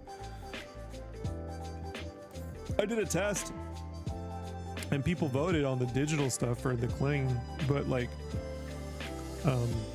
it just took too much work. So I was like, well, I'm not doing that. I just did the traditional stuff. But then coloring that was a real nightmare. I had to separate everything and I had to do a lot of coloring over the lines to clean up. It was just too messy. So like those were really like, you know, I went from that to the IDW covers and yeah, I got to work, you know, like figuring out drawing tools. And I had just kind of worked out my drawing tool set when Todd hit me up. If you can believe it. Like, it took a lot of work. My digital drawing was always like semi-transparent lines. You know? But I want solid ink lines so I can do line holds and different effects and stuff. And that was just not possible. Really, for me. And everyone's like, oh, use Clip Studio. I own all the programs. I've tried them all. Couldn't find anything that felt right to me. I couldn't find any brushes that felt right to me. None of them felt right. I had to make my own brushes, you know, that felt right to me. So I wish I'd figured this all out, you know, 20 years ago. I probably would have got a lot more work done. So now it's like, well, I hope I can just take good care of myself. So I got another 40 years of work here, you know? I don't mind drawing into my 80s. Miyazaki's doing it. I don't give a shit if AI supposedly takes over. Human art's never going away. I don't give a fuck what anyone says. you know?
Jonesy says, it's cool how a lamp post, a wall, a tree, or smoke can't make us feel good or bad. I think we constantly associate things we see in the present with past experience. Yeah. That's what I love about backgrounds. It's so funny, man. Like when I was in college, our college, these dudes were coming at me. It was like my last year. This dude was a little bit of a competitive guy. And he was looking at me, he's like, you know, man, you draw good characters, but can't do backgrounds. And I'm like, what are you talking about? So I started drawing backgrounds. As complex as this, just with pencil, you know? And tell me I can't draw backgrounds. Like, I guess he thought because I wasn't drawing them, I couldn't. And I'm like, no, I started with backgrounds. It took me a long time to learn how to draw likable characters. I've been able to do perspective since like the 5th or 6th grade, man. You know? Like, and then I mean, I knew how to brute force my way through it, but I really studied it. I mean, I was doing it all night at home. That was what was funny. I was doing it all night at home, like the real technical shit, like on the Scott Robertson DVDs. Just I never took that shit to school, you know? So I was like, what are you talking about here? Here's how you draw from center, like in parallel. Like, you gotta know how to parallel things. Once you can parallel anything, you understand. Drawing from center, you can parallel. That's how I can create duplicate buildings, but then, you offset one with the pipe so it doesn't look like it's the same thing. Symmetry tools and shit, I hate them. I hate the symmetry tool. I know everyone loves using that shit. And I guess if you were making patterns, it'd save you a lot of time. But things are rarely symmetrical in life, even buildings. You may build it symmetrically, but life will weather it down. It will never be symmetrical once weather comes into play,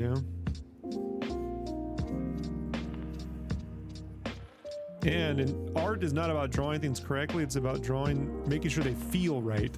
Not are correct, but feel correct. You get the feeling down, everything else will take care of itself.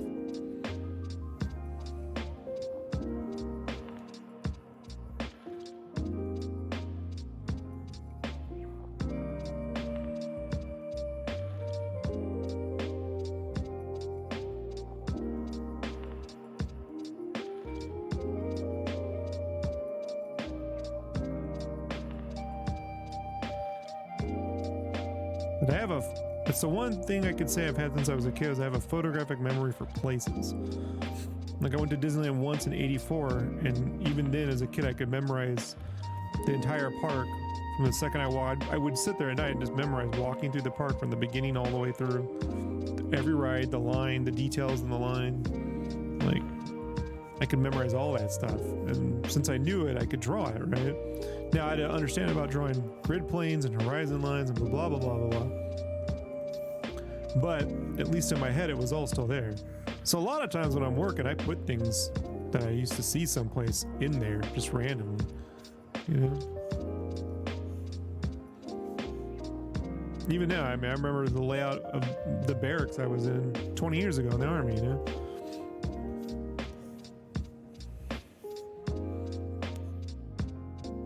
I remember the apartment we moved in 1981. The whole layout, like,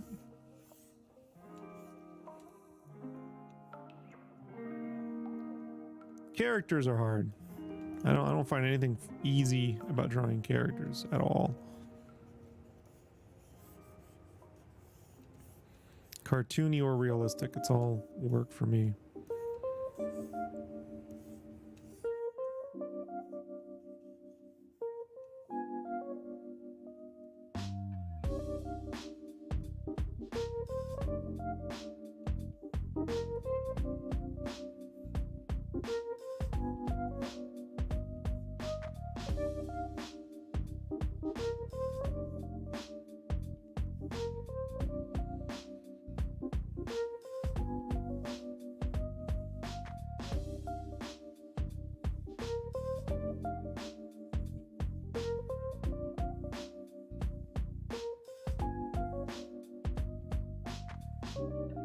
But this was something I couldn't do digitally when I was working on Crash 4, and it bugged me to no end. I had to draw them traditionally and then trace. So I spent a good amount of time figuring out how to draw cityscapes completely digitally. That made sense for me, you know?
All right, page 17 is done.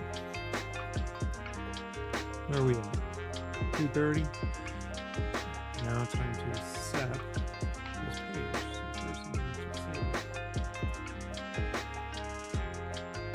Give me a sec. I go stretch my legs.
13.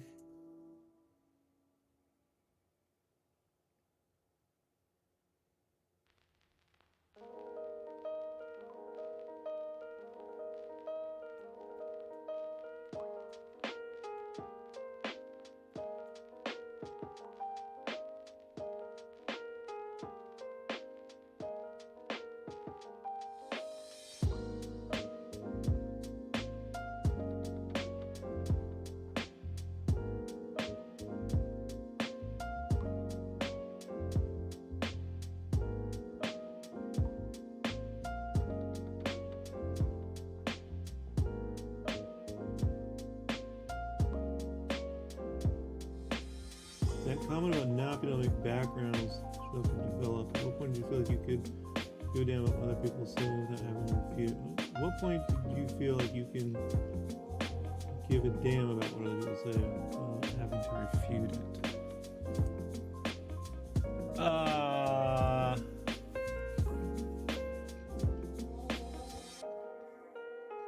I don't know.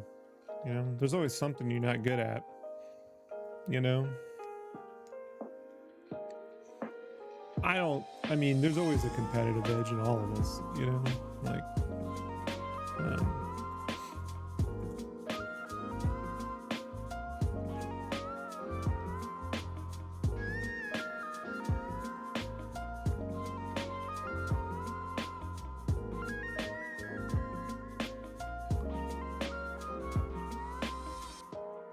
I don't know if, I guess now if I got a review and someone's like, this guy can't draw feet, you know, I'd put a big foot on every page. You know, so I don't really know if that part of me's gone away. Like, I really want to do digitally painted backgrounds at a high level, you know?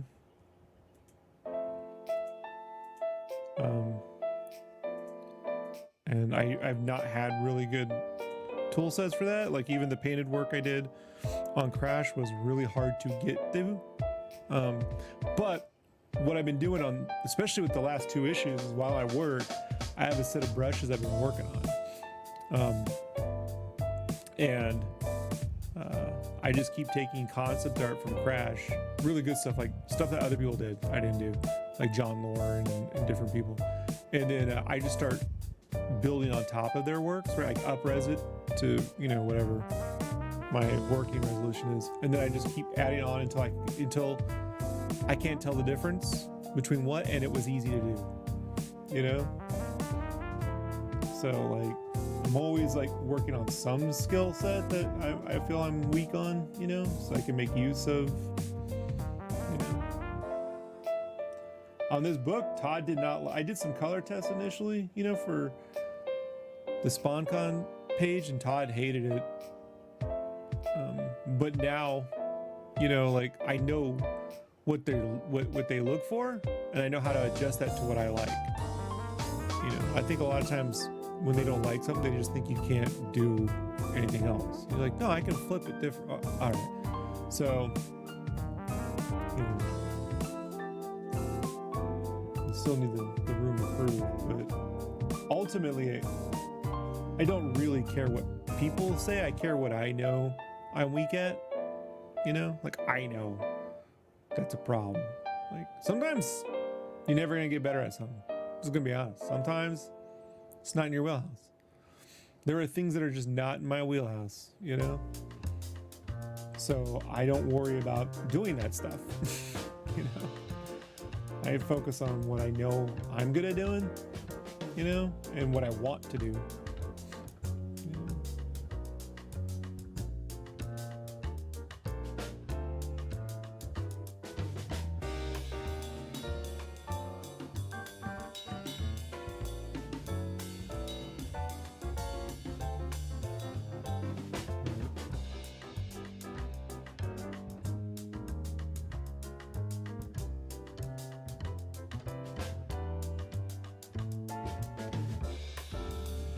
But I mean, yeah, I mean,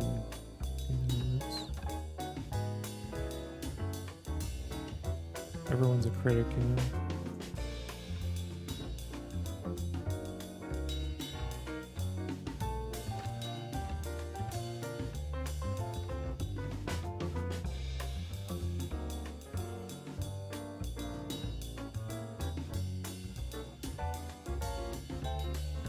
Right now, there are times I juggle between solid figure work and really designy figure work. You know, like, to give you an example, like Wendigo Carlos Maglia or Wendigo Sean Galloway. You know, Sean's more consistent. G.I. Joe action figures, they all fit perfectly into. Maglia was like all over the place. Like, you know, which way do you lean? You know, I don't know. You know? Like where it says people aren't critics, critics offer value, everyone's a complaint. Might be the smartest thing you've ever said on this stream. I know, I agree.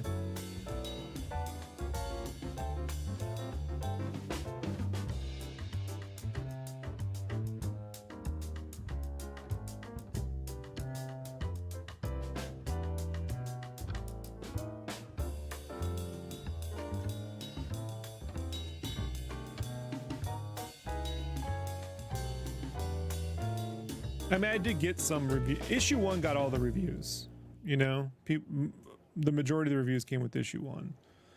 And the reviewers, by and large, did not like the book, you know? And people who since keep buying it love it, you know? Like, I've noticed that. I had one person say I drew too weird, one person say I was too safe. My art was too huggable, you know? I'm like, oh, I don't know which way you go with that one, you know?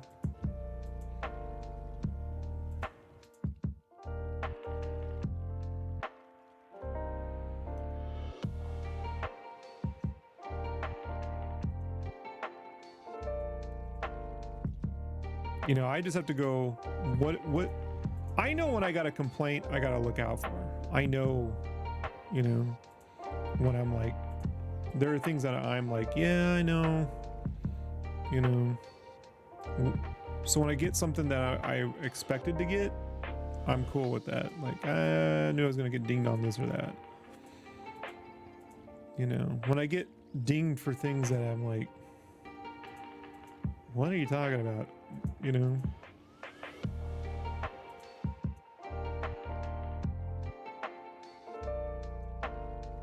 It's the unexpected, and I anticipate a lot. So it's like when I don't see it coming, you know.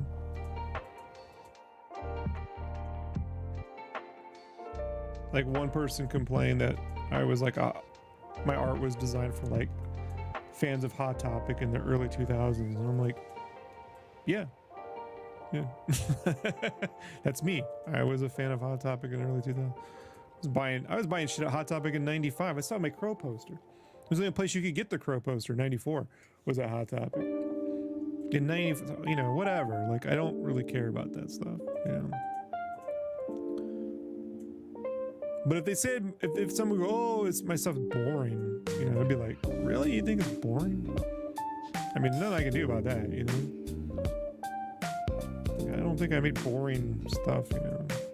But it's like when the art gets a 4, I'm like, this is a lot of effort for a 4. You see what I'm doing here? This is a lot of fucking effort to get a 4 out of 10.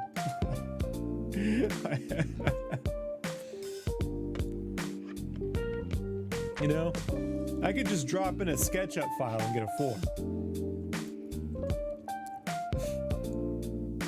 4. Alright, sure. Sure, guys. You know?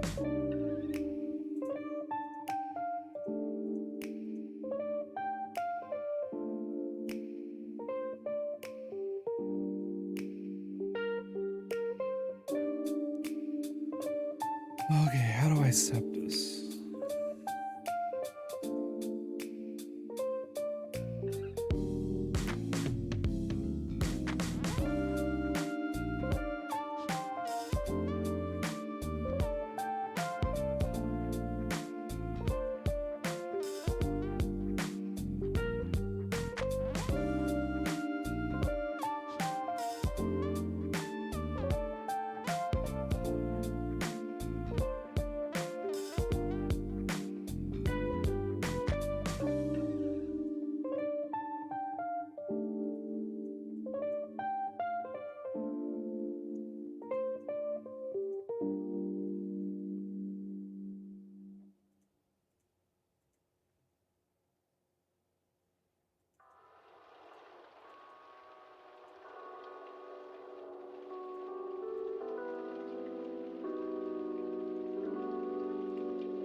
Jonesy, the review already starts with subjective expectation on paper. Spawn kills every Spawn issue 1 should be a cheeky and entertaining send-up of the decade of Spawn versions and their various stories instead.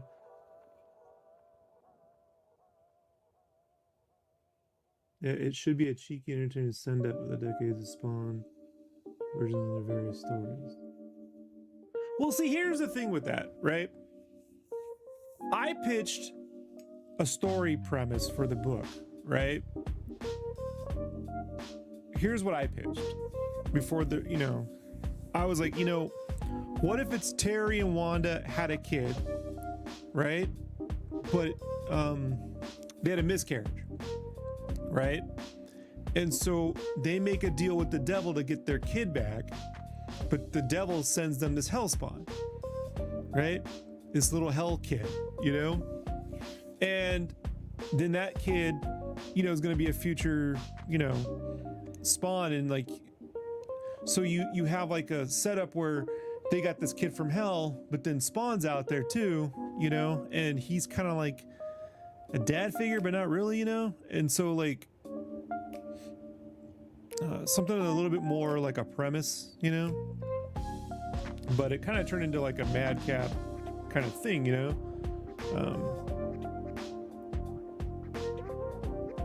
I had a whole idea where like they went to like a theme park, a Spawn theme park, like a Disney World for Spawn World, and each area of that, and they would be trapped in the park, and he had to like basically the people in that park were, their souls were being used to resurrect a giant demon or something, right?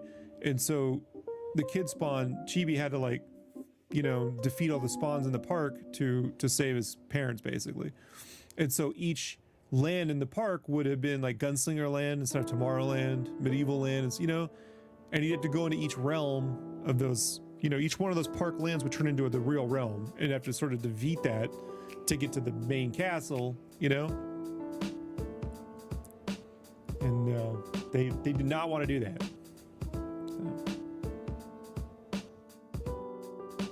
So that could have been very similar, to that, but that's not what was written.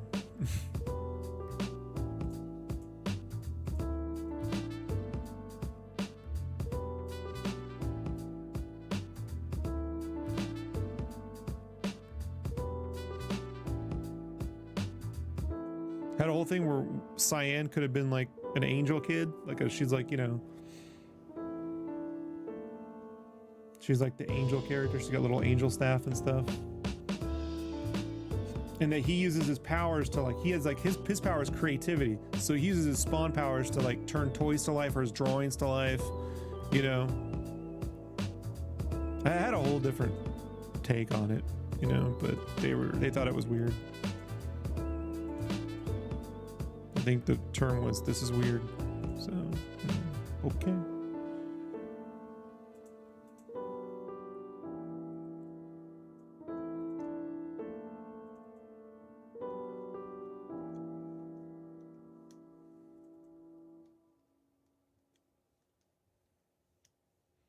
I think the tone of the book finds its mark around issue 4.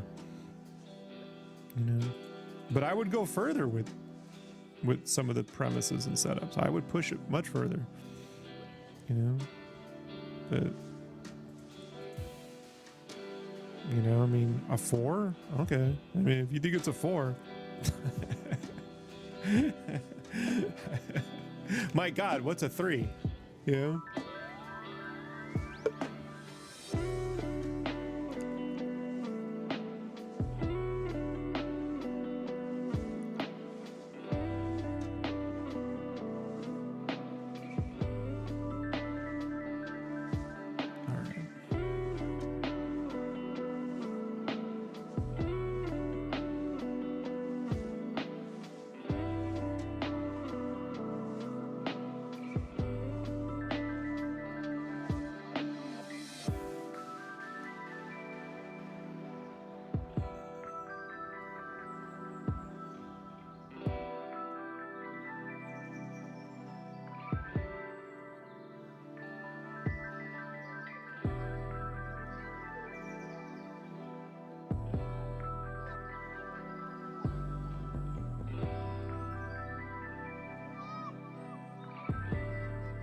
At the end of the day, reviews like that mean one thing: I probably don't get to work again. That's the reality, you know. People see that and go, "Oh, the book's a 4."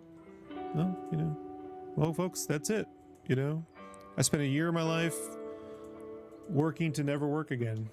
You know, because Rob's not good enough to be in this industry. That's what those reviews do. That motherfucker gets to play Dungeons and Dragons all fucking night, you know, and go about his fucking life. No big deal. They cost people jobs with shit like that. Like, give something a 4 when it's not trying. There's no way you can look at that first issue and go, they weren't putting effort in, you know?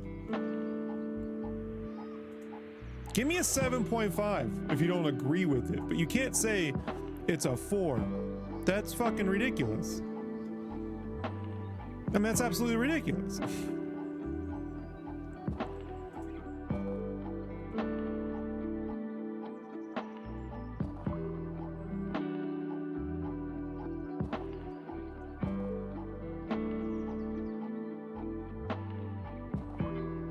But, you know, that's the reality. When someone goes, "Oh, I'd like to see you do more," that's not up to me.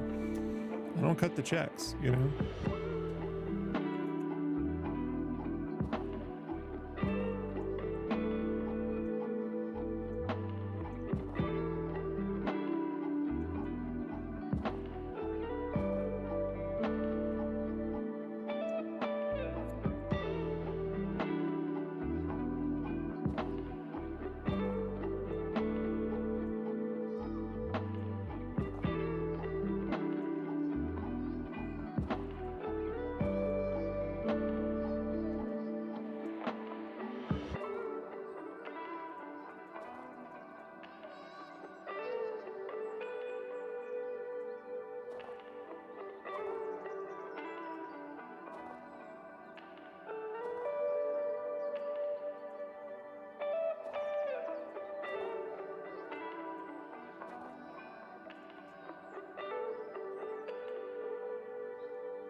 I don't see people putting this kind of work into most comics out these days, folks, you know?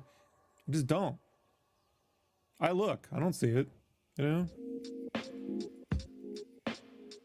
So it's like, they sit there and complain, all the comics look the same, and then when someone puts an effort, they're like, you know, fucking 4.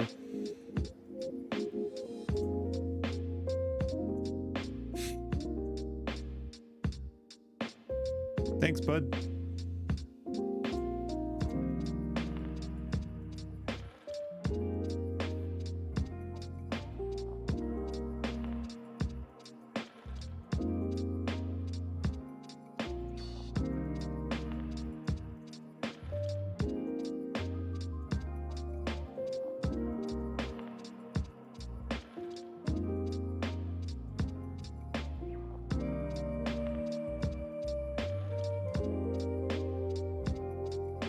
Alrighty.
I'm gonna get more work done with 7 hours of sleep versus 6, so I'm gonna pack it up here, guys.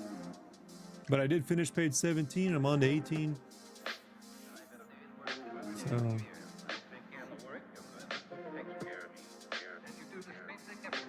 I'll be streaming tomorrow night. During the day, I'm gonna work on my own so I can get going. Shane says, relax, you'll work again. Quote from the review, best comparison I can make for is it feels like Yonan. Yeah, well, yeah, Yonan Vasquez wasn't getting a lot of work from any publishers, guys. Nickelodeon took a chance on him, but I don't see that happening for me. So. Thanks for hanging out, everybody. Really, thanks for hanging out, everybody. Seriously, thanks for keeping me company. This is going to be Hell Week for me, so I'm going to be streaming as much as possible. I'll probably be streaming during the day on the last 2 pages as well, because I need steady. I need a steady pace. So if you want to come in and say hi, you don't have to hang out the whole time, but I appreciate it. Jonesy, thanks for all the compliments, man. You know, seriously, too kind. Mario, always love to listen to my rants. Rob rants. See, I stopped drawing some windows. See, that's a little trick I found on buildings, just erase windows, and the buildings look better. I started noticing too, like on old DuckTales cartoons, they did the same thing on the old Disney matte paintings. They would only draw every few windows because it looked better. I didn't realize that before I had started this, but then I noticed it after. So, little trick, folks. I'm out of here. Peace.